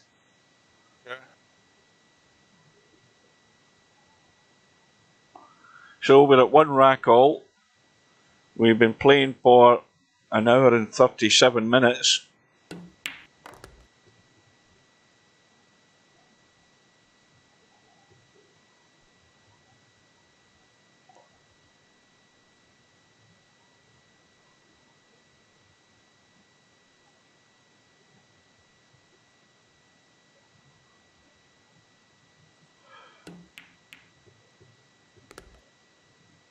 All right, so Tommy and Larry. That one fixed. Pain in the ass. That's what happens when you don't have stuff right, then you end up paying for it. So Larry lost 3-1. That only shows you rack total, Albie. I mean, I don't know where you can work out who beat who by what score by looking at the stats, unless I'm looking in the wrong spot. Albie will explain. Oh, versus stats. What, by putting in the 2 players' names? Yeah, that's a bit laborious though, isn't it? You've got to mess about putting in letters of the players' names, bringing the 2 of them up and doing it that way.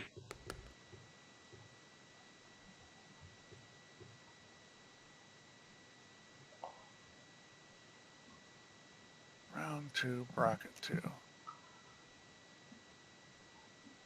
Well, this is going to be the cut in the 5, but it is going to be a carom on the 3-1. Can't miss it. Need to watch how he hits this though. He's hit it full in the face. 66.90.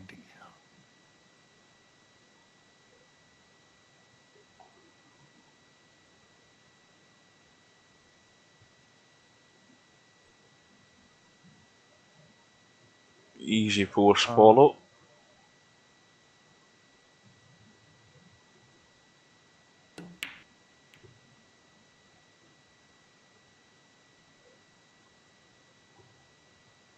Tam, are you still watching?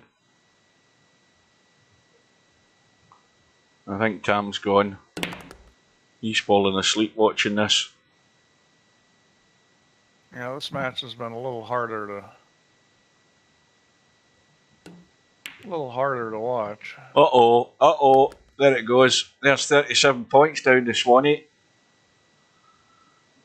That's a sore one for Eddie.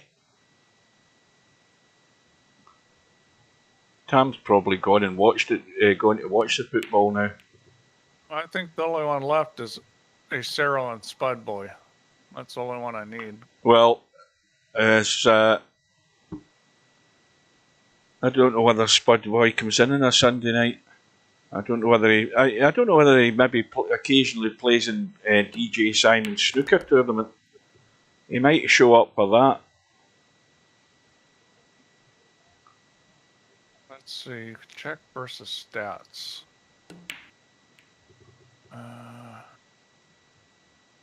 Yeah, that's a good idea.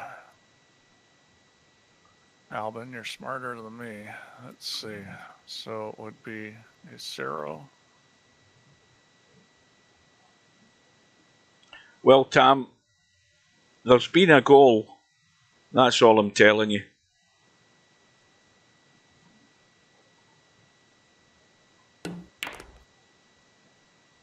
After 39 minutes.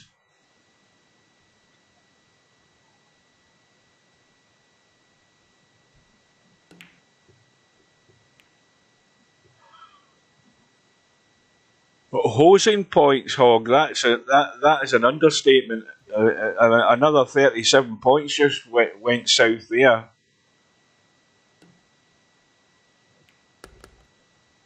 Thanks, Albin. That was actually easy.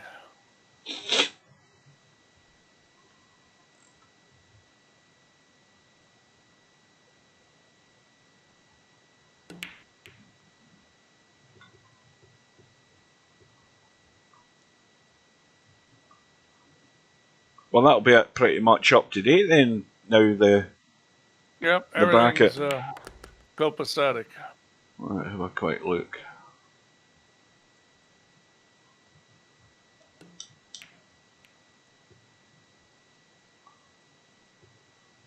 Where's Semi-Pro? Semi-Pro online? I don't think he showed up tonight. No, he didn't. I don't. Oh, that's too bad, because I was going to talk about him, but I don't want to do it until he shows up and gets to hear it. Yeah, they're all there, all the scores. Only 45 minutes per game. I did bring, Eddie said only 45 minutes per game. Hope you brought snacks. Well, I did bring snacks, but I already ate them all. Yeah, I had something to eat when I got home, but I've had nothing to eat since, and I am starving. Yeah, I'm going to need dinner before this thing's over.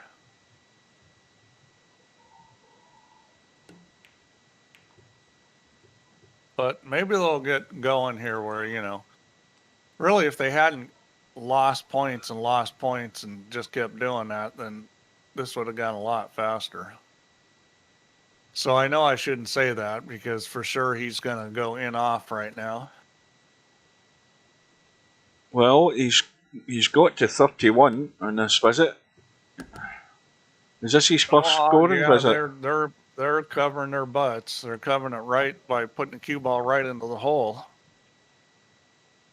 I mean, it's just, how many times do you think these guys have lost points? Oh, probably 5 or 6 times each. Bucket loads each, yep. I mean, and then we had don't forget, anyway, I mean, if I don't get a hold of Eddie at the end of this match, somebody's got to ask Eddie if they can get him, and if I don't get him, we need to find out what was going through his head in that first racket when he was in 89. Well, he's got to be using minimal HUD. Yeah. And then either he doesn't know about the right click mouse button, or he's just not bothering to hit it because he assumes he knows what's going on. Either way. Now, I don't know whether you guys have that saying in the States, but you know what assume means? Never assume. It makes an ass out of you and me.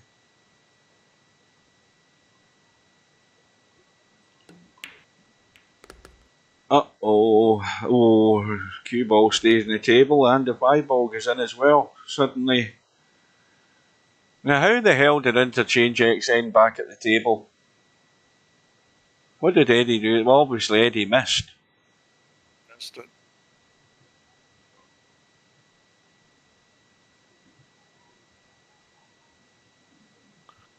Yeah, this is not the easiest carom in the world here.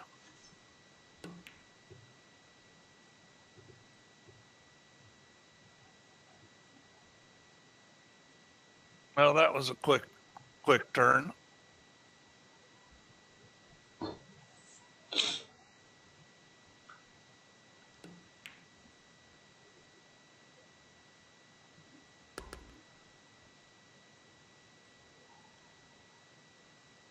Don't bump the rail. Yeah, I'd like to see somebody play this game that was really cerebral about, recognizing how to play, like a guy like a Corey Deuel kind of thinker. I don't know how much you guys have watched Corey Deuel play pool, but he comes up with a lot of new stuff, that you never see players do. Like other players copy what he does, but he's a real innovator. I'd like to see him play this game. I'm sure that he would come up with ways of scoring a lot of points. I would love to see the pros playing a game of Cowboy on a 10-foot table. I would love to see that. I think they'd pretty much have it worked out straight away. I don't think they would need too much. Well, 10-footer would definitely make it more difficult. If you plague it on a 10-footer, and some guys are better on 10-footers than others. I know Earl plays real well on a 10-footer. I've seen Shaw play; he plays real well. I've watched the Bigfoot Challenge a lot. The Bigfoot Challenge at Derby City is on a 10-footer. It's invitational, 16 pros, and some guys handle it a lot better than others. You need to be your long game needs to be good, and you need to have a big stroke.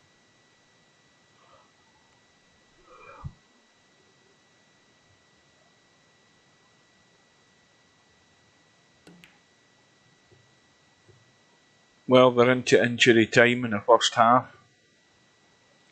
There's been a goal, but I'm not saying for who.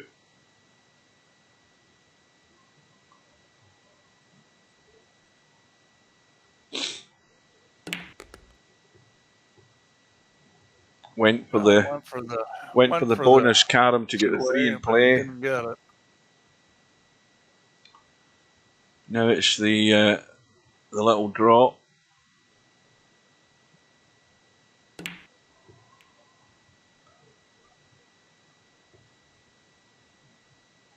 Well, that's well set up. There might be a chance here, depending on how he finishes. Now, why wouldn't you shoot the 5 ball? Well, that's another valid point. You could shoot the 5 and play to have another go at getting that 3 into play. Yeah, I just don't get that. It's more points, and you got a chance to play a carom on to the 3.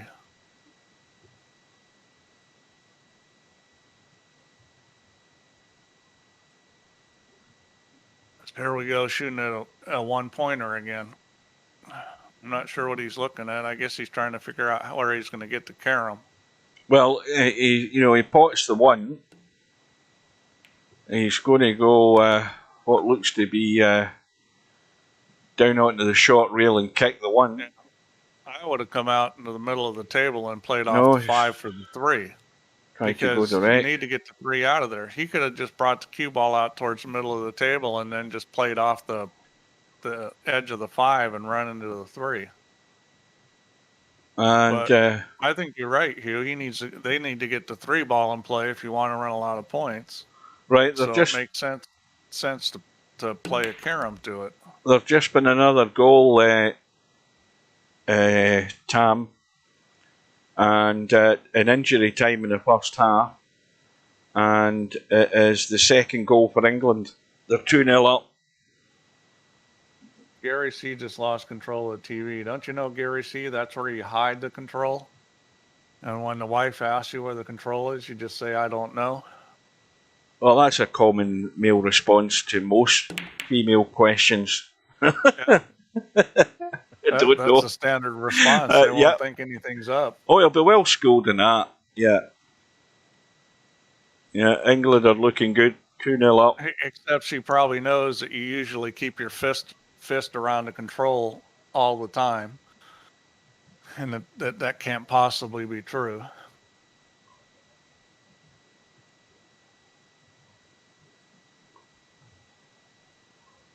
Well, Eddie with the deficit to make up. That she's not watching that crap dancing thing, is she? That's what it probably is. Yeah, is it on BBC One? That thing. What's it called again? Strictly Come Dancing. Goodness me. The people that watch that crap. Well, that's why you need more than one telly, because when the wife wants to watch that crap, then you can go someplace else. Tell you what, I've watched more Christmas movies. And all the Christmas movies, they're all like, romantic comedy chick flicks. I've been on a roll with those lately because the wife has gotten tired of violent movies.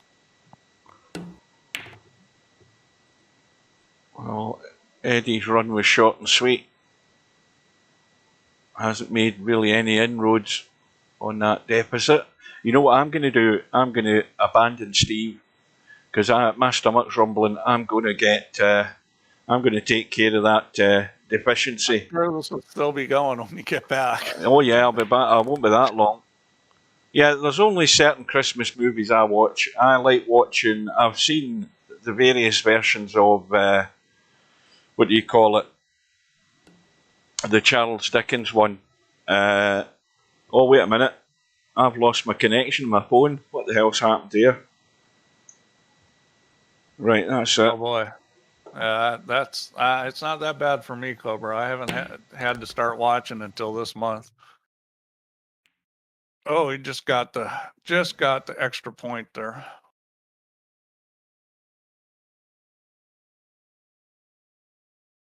We have not had a very yeah.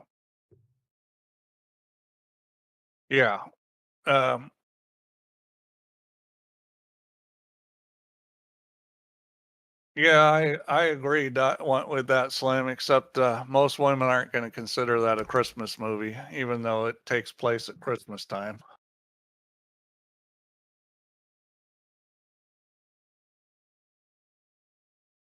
Yeah, good old Bruce Willis. He's made some of the best movies and some of the worst movies. Hudson Hawk, got to be one of the worst movies ever made.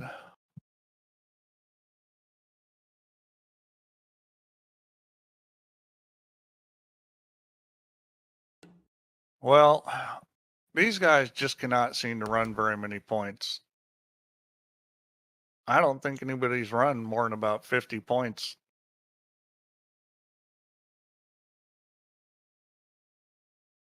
I'd be real interested to see what the number would be if you divide the points scored in this match by the points lost.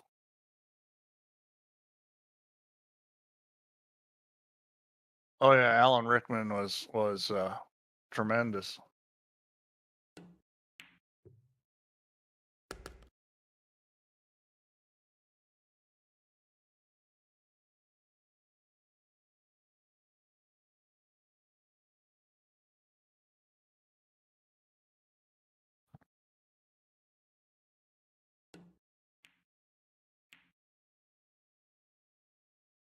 Well, that was well played. I see these guys can figure out how to keep the balls closer together.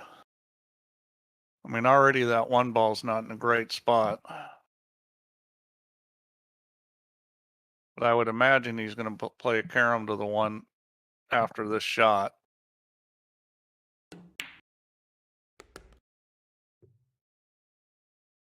Well, he rolled down the table too far to really make it easy. I mean, all he had to do was stop a lot shorter than that, and he had an easy carom. Now he's rolled an angle where this is not so easy. He may try to pot this 5 and try to get 2 rails into the 1, although that looks dicey. Yeah, he's just left himself really funny here. Yep, that's see, I just don't get that. And all he had to do is slow roll that 5 into the pocket, and he'd have a nice angle to play the carom off the 5 to the 1.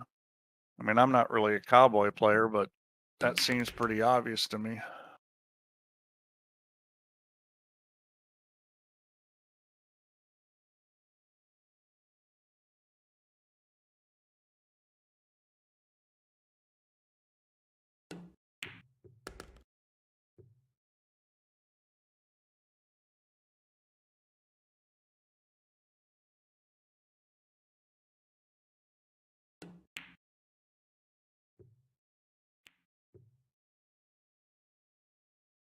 Barely, but he got it.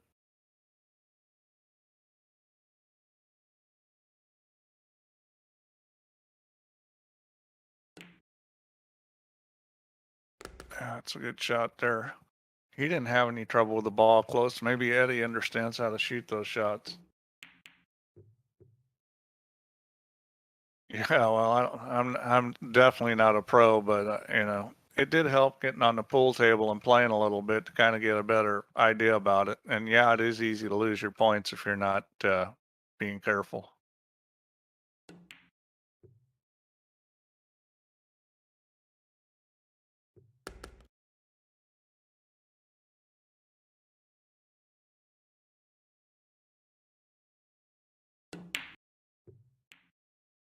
Yeah, that's a good shot. Bonus points.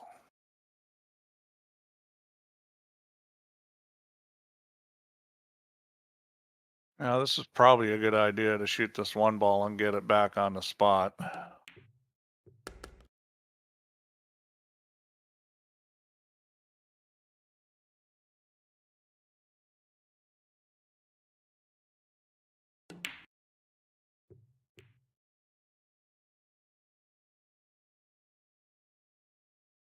Yeah, I'd imagine he could shoot the 5 or the 3 here. If he shoots the 5, he can get the carom too. He's going to shoot the 3. Well, almost missed it.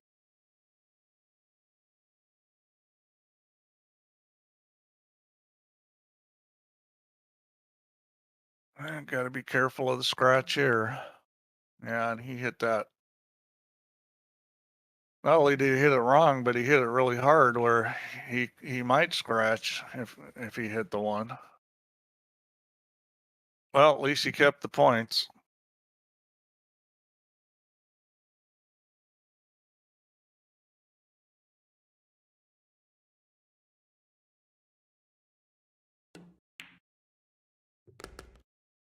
I just got to figure Interchangex is having a bad day. I mean, seeing how he came in second in the last world championship for Cowboy and looking at his rating, and he's just struggling today. This can't be a normal game.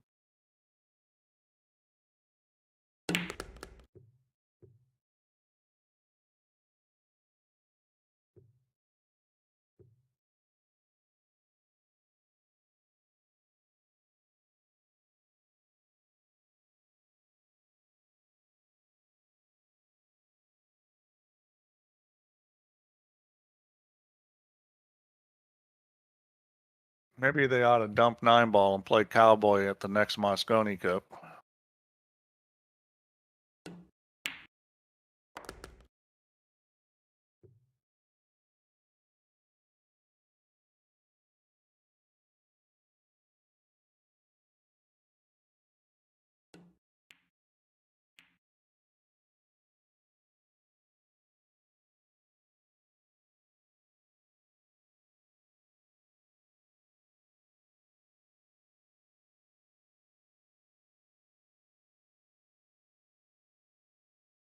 Not sure why he's looking so long. Isn't this pretty straightforward? Make the 5 and then play the 1-5 carom.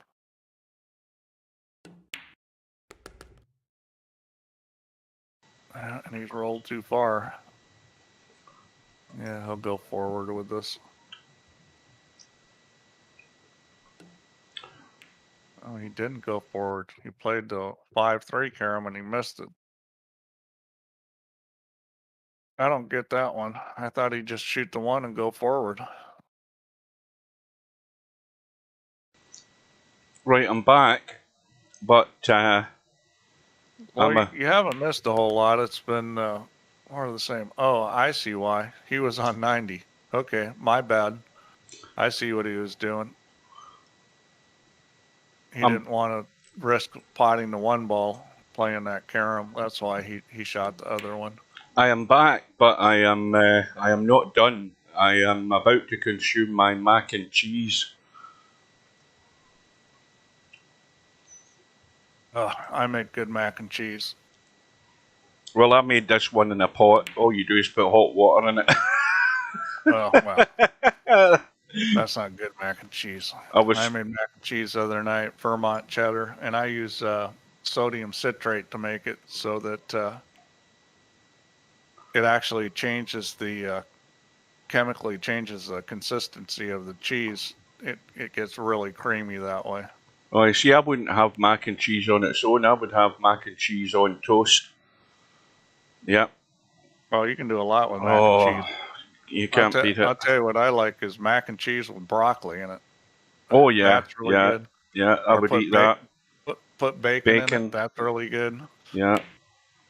Also, I've had it with chili in it. Oh, that hurt. Mac and cheese and chili. Yeah, another scratch there, I say. Yeah. Or no, a carom. Well, the three did a little billiard into the side pocket. But that hurt. He was on a run of 3 and it made a good carom there. Yeah, have you ever had mac and cheese with chili in it, Steve? That's beautiful with a little bit of kick. That's wonderful. Oh, lovely. Yeah. Oh, yeah. I put green chili in it. I put mac and cheese with hatched green chilies in it. Oh, yeah, that's... I don't care what chili's in it. I just like it with a bit of kick in it. In fact, I'll tell you what I do. I mean, I have... if I just have toast and beans, something simple as toast and beans, I put what do you call it? It comes from the States because it's in the bottle in the little orange box. What do you call it? Tabasco. I put a bit of Tabasco in my beans. I love a little bit of fire. I always put some Tabasco in my mac and cheese. You know, even when I'm not making it spicy, just a little bit in the cheese sauce. And I also put a little bit of mustard in the cheese sauce. Yeah. Oh, yeah. Listen, this has got me going. See, talking about food. I mean, there's nothing you've mentioned yet that I wouldn't devour. Yeah, now you're really hungry. I mean, I love garlic. I love it. Oh, yeah. All right, well, here we go again. He's on a run of 3, and he's looking like he's going to get a bunch more here. The 1 and 5 are both down at one end. This is an easy hit here. Well, he hit that pretty hard. Yeah, not quite sure why he hit that so hard, but he's still okay. There's something that puzzled me there, Tam. You said that the wife's back and you've lost control of the TV. The bit I was puzzled, when I was thinking about this when I was boiling the kettle, I'm thinking, now why was Tam telling me it's okay to give him the score now in the football? My assumption was that you were recording the football, so you didn't want to know the score. And I'm thinking, well, why was he in charge of the TV and what was he watching at the time? Gary C. that was saying he lost control of the TV, not Tam. No, well, that is Gary C. That's Tam in another disguise. He was on YouTube. He's now on Twitch. Okay. He's I see. He's called Tornado Tam, but his real name's Gary.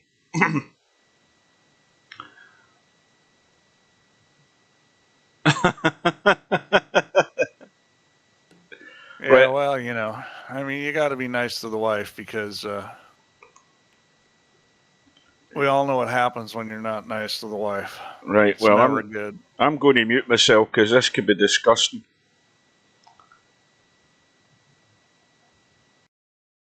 Well, Eddie needs to do something here. He's going to be down 2-1 pretty quick if he doesn't make a run. Yeah, that was a nice shot there.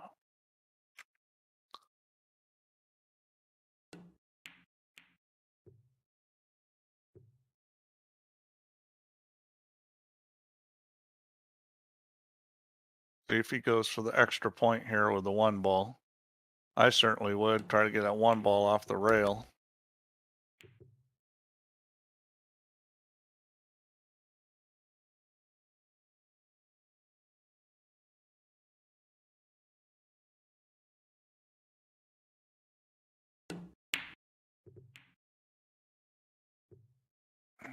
Boy, watch out here. Yeah, he's okay.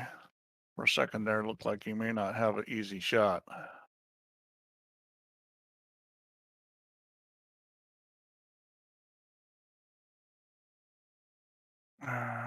Now, why wouldn't you shoot the 5 ball here?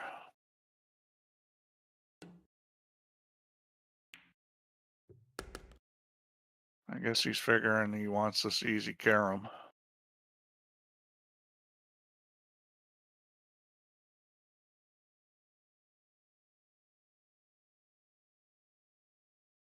Yeah, he's going to have to stun this a little.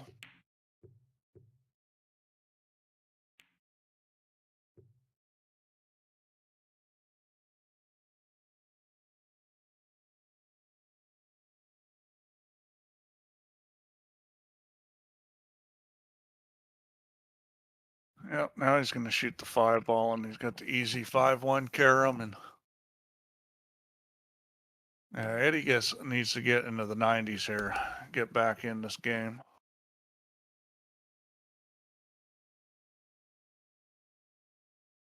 Yeah, got to watch out for the scratch here.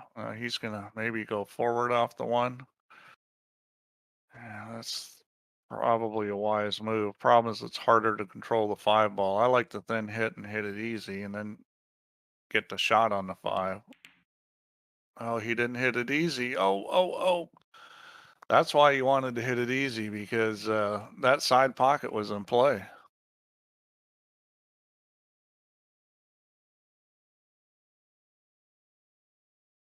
Now, if I can see that, he ought to be able to see that too, that, the one ball is going to want to roll at the side pocket.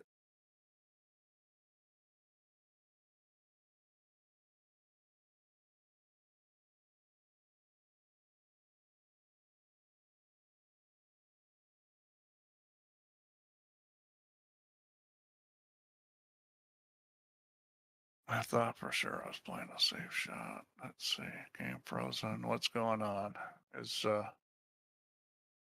Did Eddie leave the building here? Eddie might have disconnected. Yep. Yeah, That's what happened. I am muted, bedhead. That's because I'm making horrible noises. I'm starving, so I'm eating something at the moment. Yeah. Hugh is eating macaroni and cheese through a straw. Yeah, beautiful. Well, Eddie lost his connection. Let's see if we can come back here. That was the thing I was wondering about the other night. I couldn't remember. Is he in a trailer park or something weird like that? Is he in some sort of dodgy setup? I don't know. He was on some kind of a mobile connection, which those tend to be less reliable.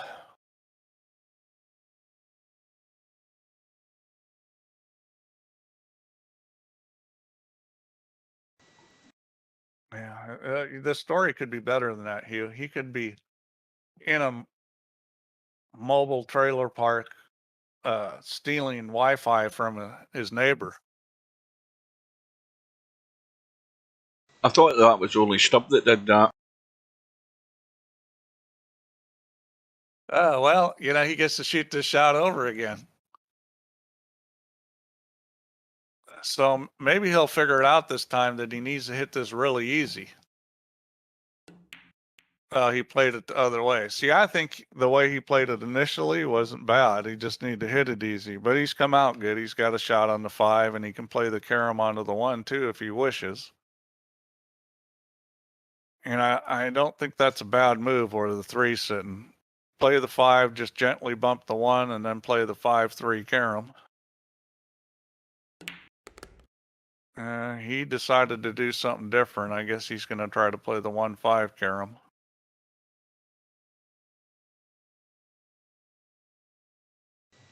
Well, Tammy, you all wrapped up for the blast? Have you seen the forecast? They're already warning the north of Scotland. They're going to get the full blast of it anyway. And he ends up missing it. And I thought it was easier just to gently bump the 1 and play the 5-3 carom. He got himself a little funny there and, had to hit it with speed to try to get the cue ball out far enough, and he ended up missing it. Well, that could be costly. I mean,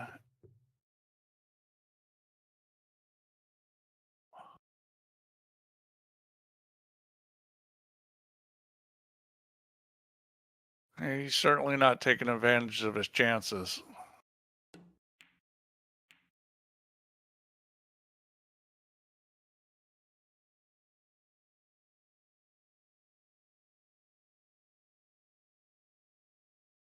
I'm not sure what he's doing. I think it's easier to play off the 5 than stun this. I'll tell you something, you're a keen camper if you think of going camping at this time of year.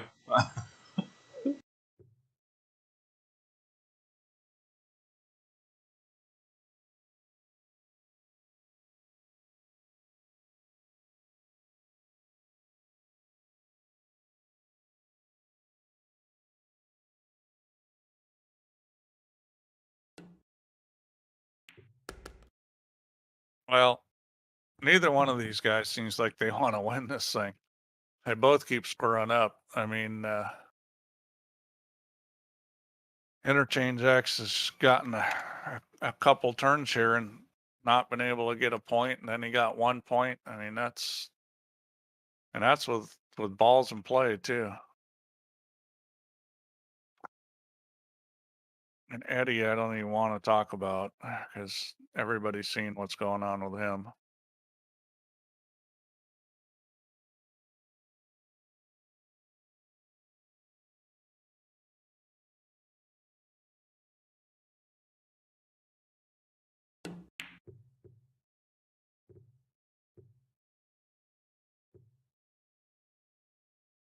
All right, so Interchangex is going to get another try here.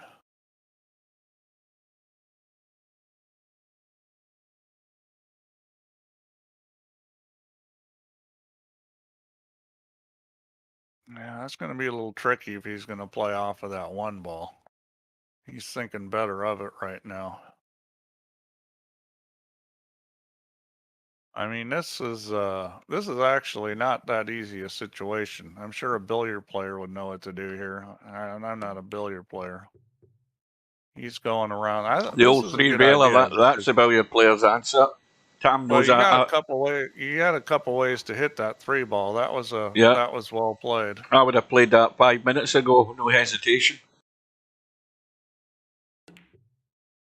Now, this doesn't look any good unless you can get the 1 ball. Needs to run. Needs to run. Go. Oh, no wasted energy there. Wow. Yeah, see if he plays the little draw off this or maybe draw back off the 3. That's risky. He's looking to play another billiard player shot here. This is a little riskier, especially if he's going to play to the 1 ball with that side pocket there. Well, he took a chance. He didn't get the billiard, but he got his points, so he's at 98, which for Eddie right now has got to seem like a huge lead the way he's been going. But maybe he can put together a run here.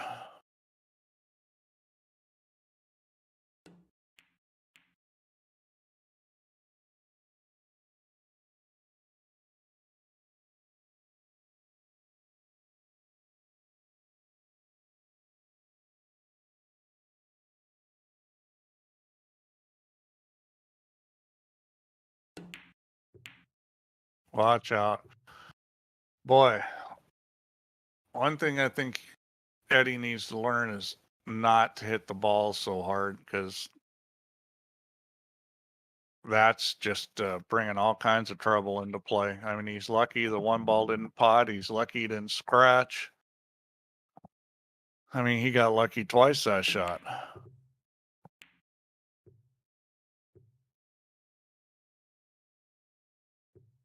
Well, that's going to do nothing but slow the game down, having that one ball in the side pocket.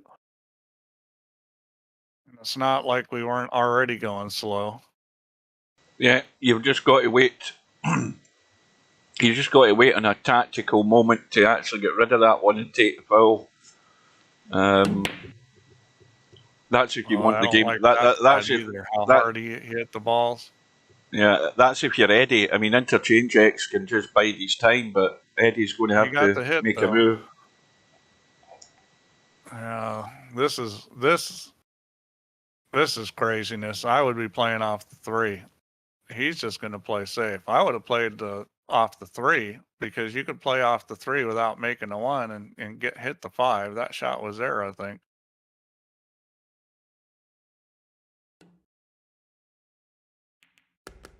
That's probably not a bad idea. He's going to need all 3 on the table. He didn't leave the easiest situation here either. That was actually, I think, a pretty good shot. See if it works out for him. Oh, that's a tough hit. And he got it. Wow, good shot.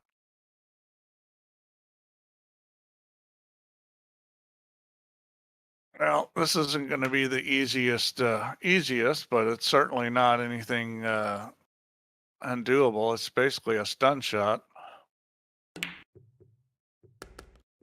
Yep.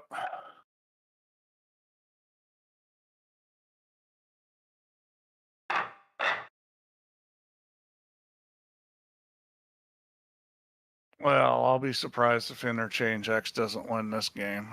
I mean,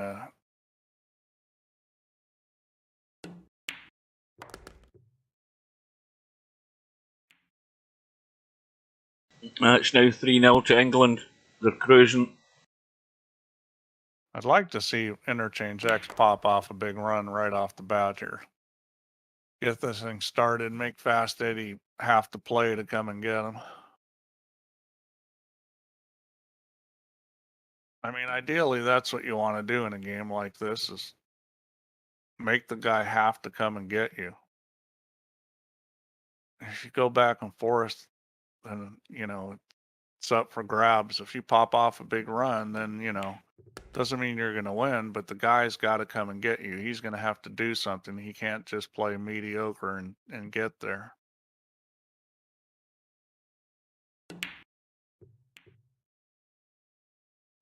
Well, this is not going to be any good. Might be shooting a bank shot here.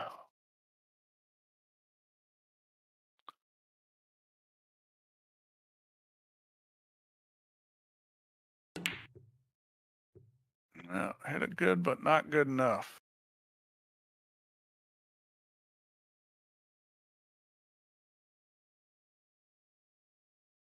Well, we're kind of continuing this theme of small runs.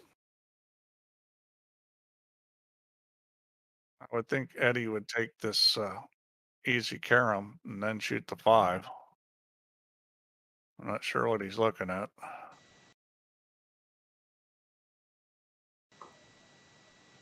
Well, suddenly the world's a better place now that I've consumed my mac and cheese. The stomach is settled. We're good to go.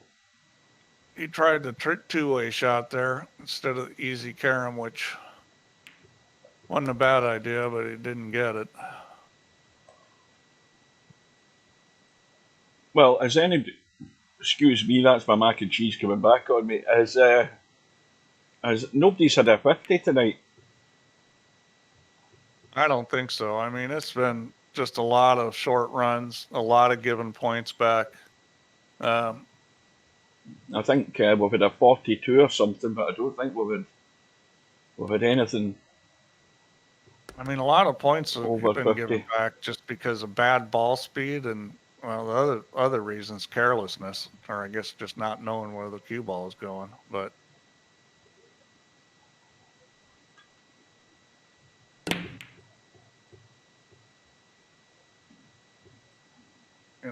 that kind of shot there. Now, in this situation, you can get away with it more because when you get to the carom stage, doing that's kind of a crazy.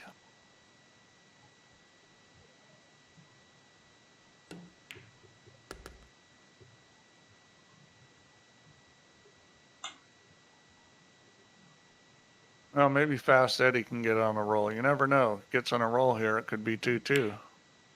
Oh, well, that's put As soon the as I mockers say in that, that. and the thing is that he just followed that thing right by the 3. He didn't have to follow it that hard. Wow. And again, that's ball speed. That same exact shot hit a little easier, and you're going to hit the 3 ball. You could have hit the 3 ball that same exact Q-tip position full, all right in the face, just by easing up on the speed. I don't think he was too greedy. Maybe he's too greedy for his play level. I mean, if you understand how that cue ball is going to loop and what the speed does to it, it was a pretty easy hit. But whenever you start, curving the cue ball out like that, the speed becomes real important on the line it's going to take. I mean, if those 2 balls would have been further apart, then maybe, yeah, that's not such a great shot. But the way they were sitting, it was actually pretty easy.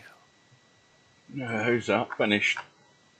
That's not bad. He can play a straight 4th follow here and still hit that 5. He won't hit the 5 with the cue ball. What am I talking about? He's on a pot. Pay attention. I don't know. I'm going to go for the opposing point of view. I like going for the extra point, but it's got to be something that you see the shot and you're gonna hit it, not like you're kind of wishing. Wishing is wishing doesn't work good in pool.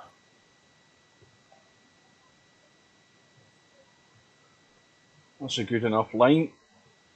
2 in 1 shot. If you somehow miss the 5, you're bound to hit the 1. And he's got the 3 ball back in play, and he's got his follow-up shot. So this is shaping up reasonable. Yeah, he's sitting good. I just I just don't understand why Interchangex hasn't had some big runs and stuff. I mean, he's obviously playing below his level right now.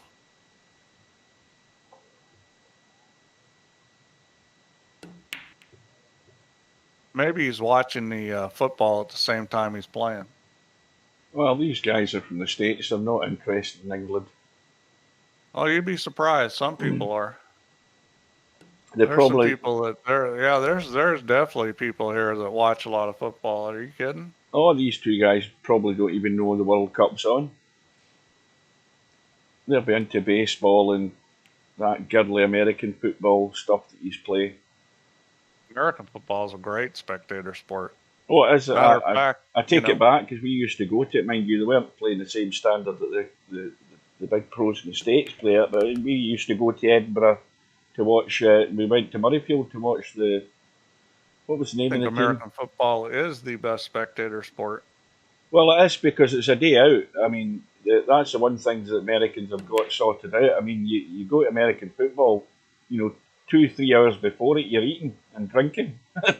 I mean, whereas over here it's drinking in the pubs and then go to the game pissed. But you have a proper pre-match party, which is good. American football has become pretty popular over there. Oh yeah. I think at this point the only reason that it hasn't expanded there is the lack of suitable facilities for it. And infrastructure, that's the thing. I mean, that's why it was played at Murrayfield. I mean, that was a big enough stadium, 67,000. It used to get about, I think it was like 10 or 12,000 at the games. But the problem is it's not just big because, you need like they used to play in LA Coliseum, which was built for the Olympics, but the problem is that the stands were too far away from the field. Exactly. Yeah. Yeah. And then what the other problem is that the way the modern day game works, you need the luxury boxes and all this other stuff. I mean, in the U.S., they just build new stadiums when they need that because the teams make so much money from having those kind of setups. So, there's not really old stadiums left here. There's a lot of stadiums that are, 20 years old or newer, and uh, they just don't spend that kind of money over in Europe. Certainly not for that kind of facility. No, it'll So always it's be in a football stadium, a soccer stadium, as you guys call it. There's nothing built yeah. specific Well, for if it. they started building soccer stadiums that were that had luxury boxes and all those kind of things, and maybe they could get football over there. But I don't know. It's a huge investment, but it would be very popular over there. Because I know a lot of English that watch American football and love it, and if they had it over there, it would be a big deal. Well, there is NFL coverage. Is it Channel 4 that shows it, or Channel 5? They do have a like, sort of weekly update, Oh yeah, and they have a live match during the night, my time. Plus the fact you can go online and watch pretty much any match on a stream. They're all there. You just need to look for them. You watch it. You watch any match that's on live, it will be on a stream.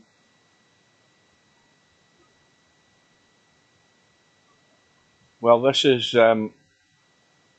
looking extremely dangerous for Fast Eddie, and it's asking a lot of him to pull out a run if he gets that opportunity to get himself back into this rack because he's not favourite. And Interchangex hasn't played very well, but uh, he's played a lot better than Eddie. yeah, well, you think you win a match 3 racks to 1.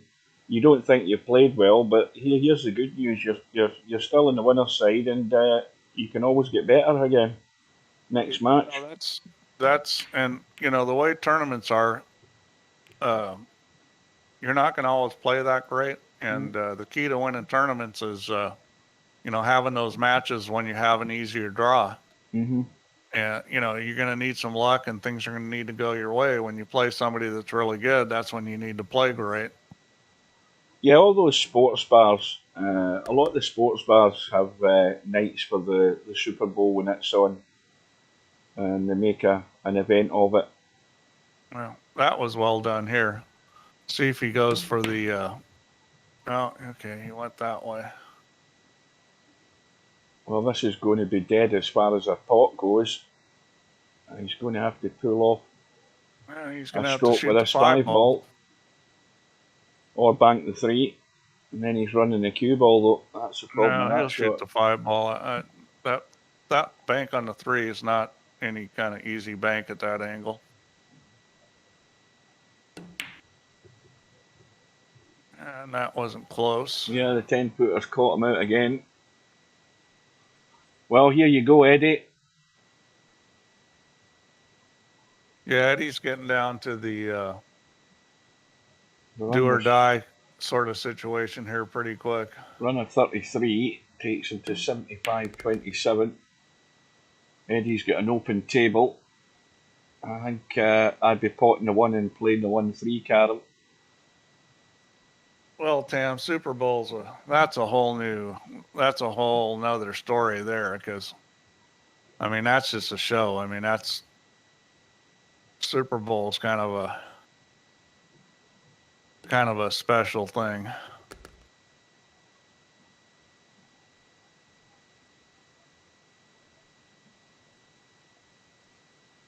I'll see if he goes for the 5 and the side.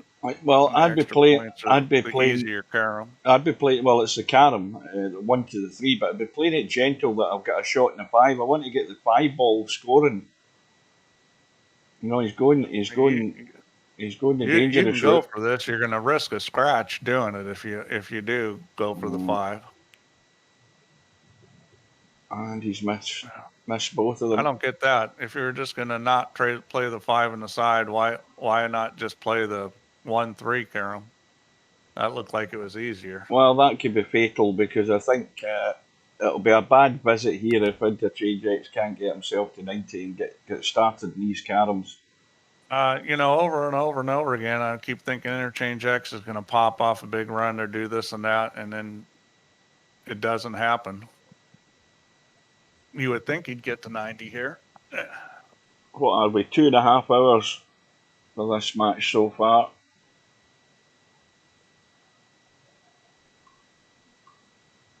Yeah, well, it seems a lot longer. I mean, these guys both play pretty fast, so can you imagine if they were slow players taking this many shots? Oh, you mean Cobra? Yeah, we'll be here for 4 hours.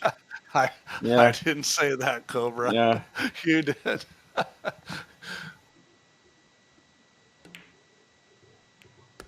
I wouldn't say it's hard to stream. I mean, I'm not saying my philosophy in Cowboy's the best idea. Bear in mind my performance in the tournament. No, you didn't, Cobra. It was only an optical illusion. You definitely didn't speed up. Hugh, it was an optical delusion. It's all in the mind. On Put Cobra's it that way. Yeah. No, I mean, I think it's good to be looking at something different, definitely than the 9 ball, the 10 ball, the 8 ball. It's a different way to look at a game. But it's also hopefully a little bit of education for some of the guys who don't regularly play Cowboy. To look at some of the basic techniques that they should be doing. What I talk about is bottom of the 1, top of the 3. It's a good rule of thumb. It's not always going to work out, but it's whenever you've got a shot or a pot, that's the one surefire way to give yourself at least a shot at the carom. Stay top or bottom. Oh, look at this! Look at what just happened to Eddie. Well, that's beautiful. Pick a pocket here and have a blast. Well, he needs to hit this with a lot of right English. He can make this bank. Hit it easy with a lot of right. If you hit this easy enough, it'll open up. Oh, he opened it up too much. Yeah. Wow. Well, it's I thought only that would be hard to do. Obviously, it wasn't. He opened it up too much. I think we're getting near the end. Yeah, well, we'll see. I mean, see this? I mean, Interchangex has not been very fast through the carom stages this match. Yeah, Eddie's getting his chances. But at the latter stages of the tournament, when this situation arises and somebody is sitting in 39, there's a fair chance that at that stage in the tournament you're going to get a response. You're going to get somebody who's on the ball as far as making that contribution count. And if you want to be in there, you've got to do it. A little better than this. Yeah, this is not a guaranteed carom. Well, he took the old give it a bang and stun it technique. Got to happen this time, Eddie. He needs to run the 90 here.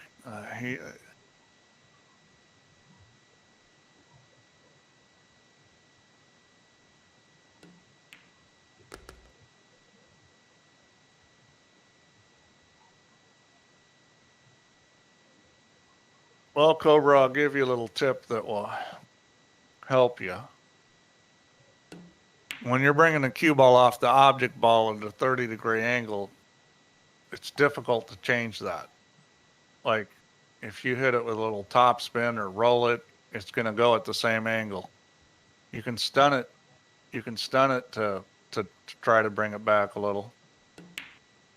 The only thing. So there's certain angles that are going to be easier than others as far as getting the cue ball online. The only thing I would say, I mean, and it's pretty obvious to say this, but when you're in 98, 99, your concentration, of course, is on the caroms, but you have to be fully aware of where the one ball is. If the one ball's not in play, that is to say that you're working off the 3 and 5, and the one ball's not in play.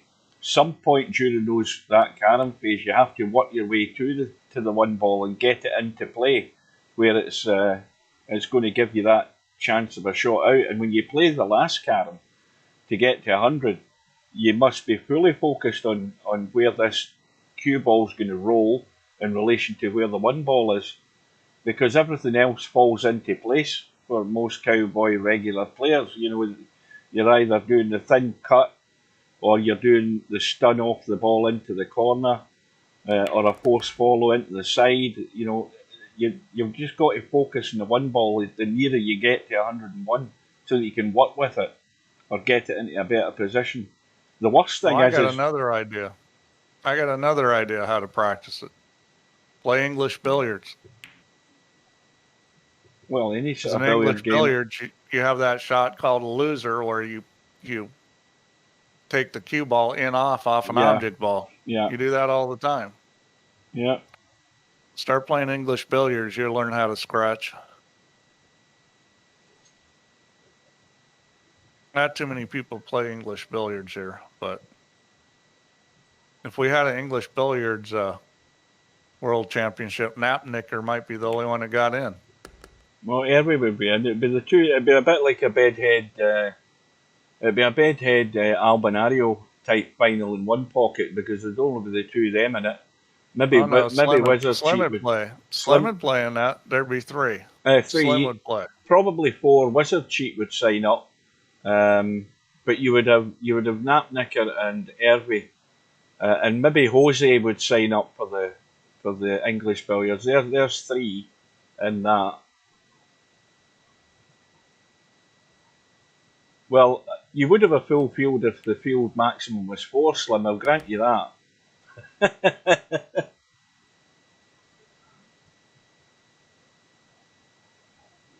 Well, let's see if Eddie can keep this going here. He's got himself in a good spot here. Just needs to not hit this too thick. Yeah. Well, this is simple. Get the 3 in its spot. You've got a 5-1 carom, no problem. I'd be dragging this in, because I just want to stay the right side. You see, he's coming. And he didn't do that. You see, he's. You would have thought he would have dragged. You would have thought he would have dragged it back. You know, he's okay though. Carom. But that could easily have been ugly. He could have been dead straight. But he's got away with it. Yeah. But the surefire guarantee is just drag the pace off the ball and keep it on the right side. You know fine well you've got a carom. And he's okay again. But, it's a long haul to 90 when it's only one ball you're potting.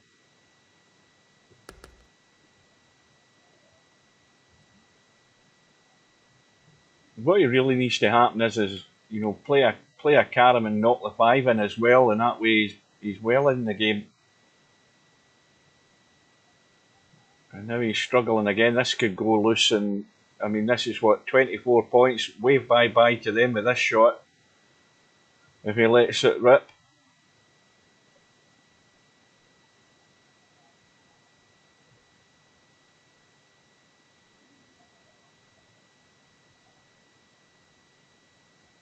Yeah, this is a pretty safe shot.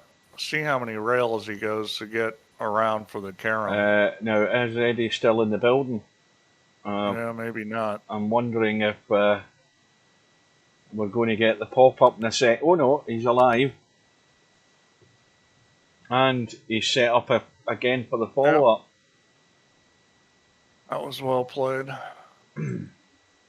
Now, I think ideally here, if he hits the right side of the 5 and pushes it up to the left, and doesn't hit this hard, which he shouldn't be, then he can pot the 3, get it in its spot. Well, that's a mile out. I don't know what line he saw there. That was terrible. I mean, that's... Yeah, I mean, he was guaranteed the 3 pot if he didn't hit it too hard. Yeah, blame Slim for that, because he's already typed, here comes Eddie, and that's blown him out of the water.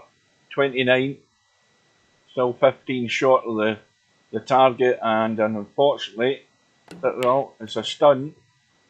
Oh boy, and he turned the cue ball loose. That's I guess when you're going for your first point, that's more acceptable than when you've got 4 or 5 points built up. Well, the safest shot here is, thin the 5, 2 rails into the back of the 3. 5 ball will stay in play, hopefully, like that. That'll do. No, it won't. He's behind it. Yeah, and this has kind of been, Interchangex has really struggled in this carom phase. It's runs of 1s and 2s most of the time. Well, I daren't say it, but I'm going to. I mean, you've got to get to 90 now. Got to. It's a must. I mean, Interchangex is still only 94. And this isn't over this match. You've got to be thinking that way. You think he'd just roll forward here? Yeah, because there's nothing to do. I mean, you roll. He's going to stun back. This is okay too. You just got to hit this harder. But I would have rather roll forward here. The line in the cue ball's coming down to the right. And he's still fine though.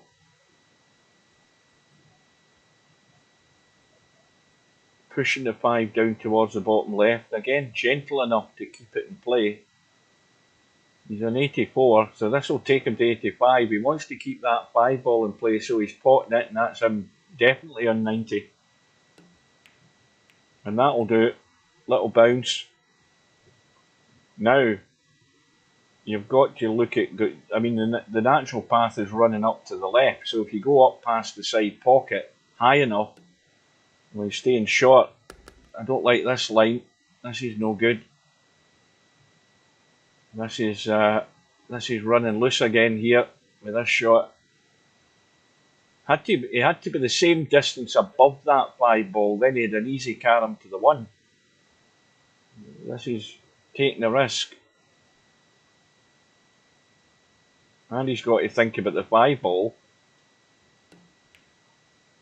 Well, he didn't have any spin on it, so it was never going to get there. But he's got to the target. But it's an easy start here for Interchangex. Got to watch he doesn't hit this full in the face. Well, how does that look? Well, it's not. He's okay here. Oh. Well, that'll do as well. Just a gentle one. Yep. Just a little dink. He's got another little dink here. He's going to catch the tip. Yeah. Boy, I thought he should have stayed there and played with the 3 and the 5 than going up table. I mean, he could have gone 5 to 3 or 3 to 5 either way there. Well, is he going to go the 3 railer in behind the 1 if he plays it right and pushes it up the table? I don't know. I think he's going single rail into the back of the 5. Well, that'll work as well. I think he's going to be dead straight behind it. He can chip the 5 right side as we look and chip the 1, no problem. This has got to be gentle. Try and keep these balls adjacent to one another. Gentle, gentle, gentle. Now, get the thinking cap on. Yeah, you got to watch out for the scratch here. Well, that's the way to hit it. Now, did he feather that? Did he feather it? Now you go back and do it again. Well, it's pretty thin this time, but this is, if you get the 3 balls in a row, this is how you can make a lot of points. Just thinning and thinning and thinning. He's way too thin here, though. Yeah, he doesn't like it. He didn't get quite enough of that 5 ball. He gets a little more of that 5 ball, so he gets a little bit less in line, and then he could have done it again and possibly kept doing it. Oh, it's the same. The tip, yeah. Well, this is not good because missing that and setting this up here for Interchangex to be game over. Got Interchangex. They both got it by the same tip. This could be hasta la vista time. I say it could be, but again, he's going to have to spin off the 1. He's got a pretty easy carom to the 5 here. Oh. Okay, I guess I spoke too soon. I love how it is easy, and then boom, they do the exact opposite. I didn't think that was a hard carom. No, it wasn't. No.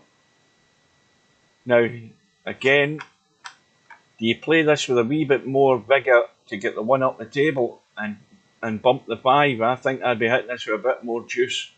I'd have to take the risk, but in my position, if I was in 94, I'd be giving it a go. If you can get underneath this 5, I think you can get another. You can carry them back. You got to get on the low side of it, though. Oh, which he tried to do, but he missed it. Well, this is a pretty easy carom. The 5 to the 1 ball. Now, how firm does he hit this? Does he think of pushing the 1 into the table? Yeah, I'd go the 5 ball to the 1 ball. Oh, it's the bail. It's the bailout draw. He's going to go the other way with the draw shot. This should be pretty safe too. Now the 1 ball's coming up nice here for the match. Oh yeah. Or is it? Yes, it is. It's a feather edge, and this is over. He's never missing this. Yeah, this one will be hard to miss. Well, the prediction, I can't remember who made it, but they got it right.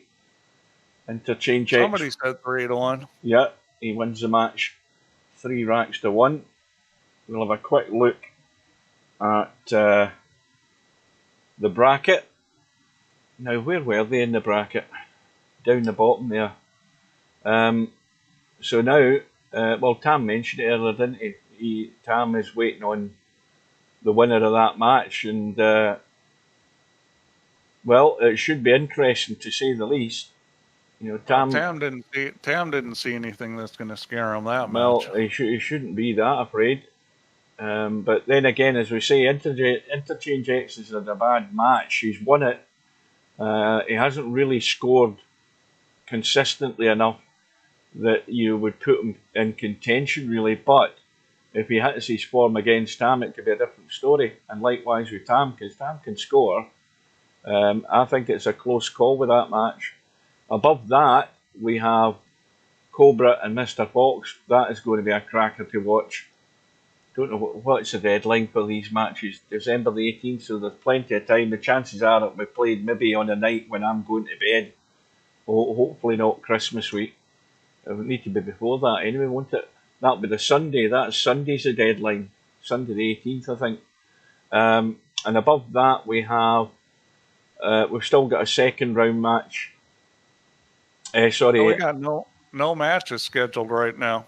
Well, those 2 were scheduled tonight, so yeah, they've gone. You've got Acero and Wanwa, or Fan, but I'm still going to call him Wanwa till he changes his name to Fan. And we've got another cracker, Albinario against VP Monster, Crazy Cow. Well, that should be a good one. And of course, what's that? I'll start with there. We've got Jose through to round 3 to play One Pocket Slim. Slim will be the favourite for that. I mean, Jose can score if he puts his mind to it, but Jose will make a lot more errors than Slim will, and probably Slim's contributions will be that bit better than Jose. But on the day, in this game, anything can happen. And that is us pretty much up to date. As Steve said, there's nothing else set at the moment. No doubt there'll be matches appearing. Oh, I wonder if Eddie's gone. Is Eddie there, or did he come into the stream? Before I forget, I want to talk about something. Mm-hmm. And that's the playoffs for the league. Oh yeah. Here's what I'm thinking, because I was going to move it from Christmas, and then I look and I go, if I move it back a week, now it's New Year's Eve. So I was thinking of what I was thinking. I thought about playing them back to back on the 17th, but I realized it would get pretty late. So then I started thinking maybe we should play on the 18th. So play the 17th and the 18th, Saturday and Sunday for the playoffs. What do you think of that?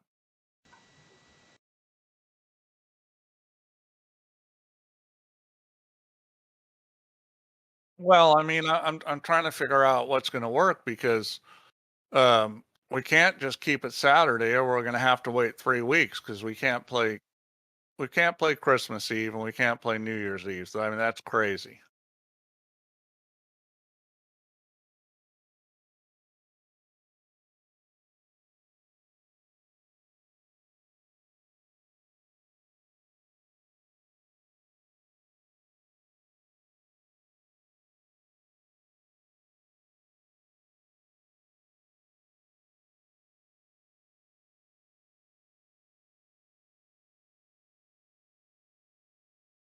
Yeah, I'll message them and see. I'll see about that because I think let's see. if So that's it's looking like it's going to be Lovely Bunch of Coconuts, Breaking the System, 9-Ball Shots, and Omega. Because I don't think you can get there at this point, Hugh. Because even if you win and they lose, they're gonna get you by their match win percentage. yeah. Well, we'll play anyway. We'll see it out regardless. Yeah, I mean, they would have to get slaughtered to get in a situation where their match percentage, and they're playing 9-Ball Shots and you're playing Team Pina. So, with any you're luck, probably they going to won't do show. good because you don't know who's going to show up for Team Pinas. But yeah, Omega would have to.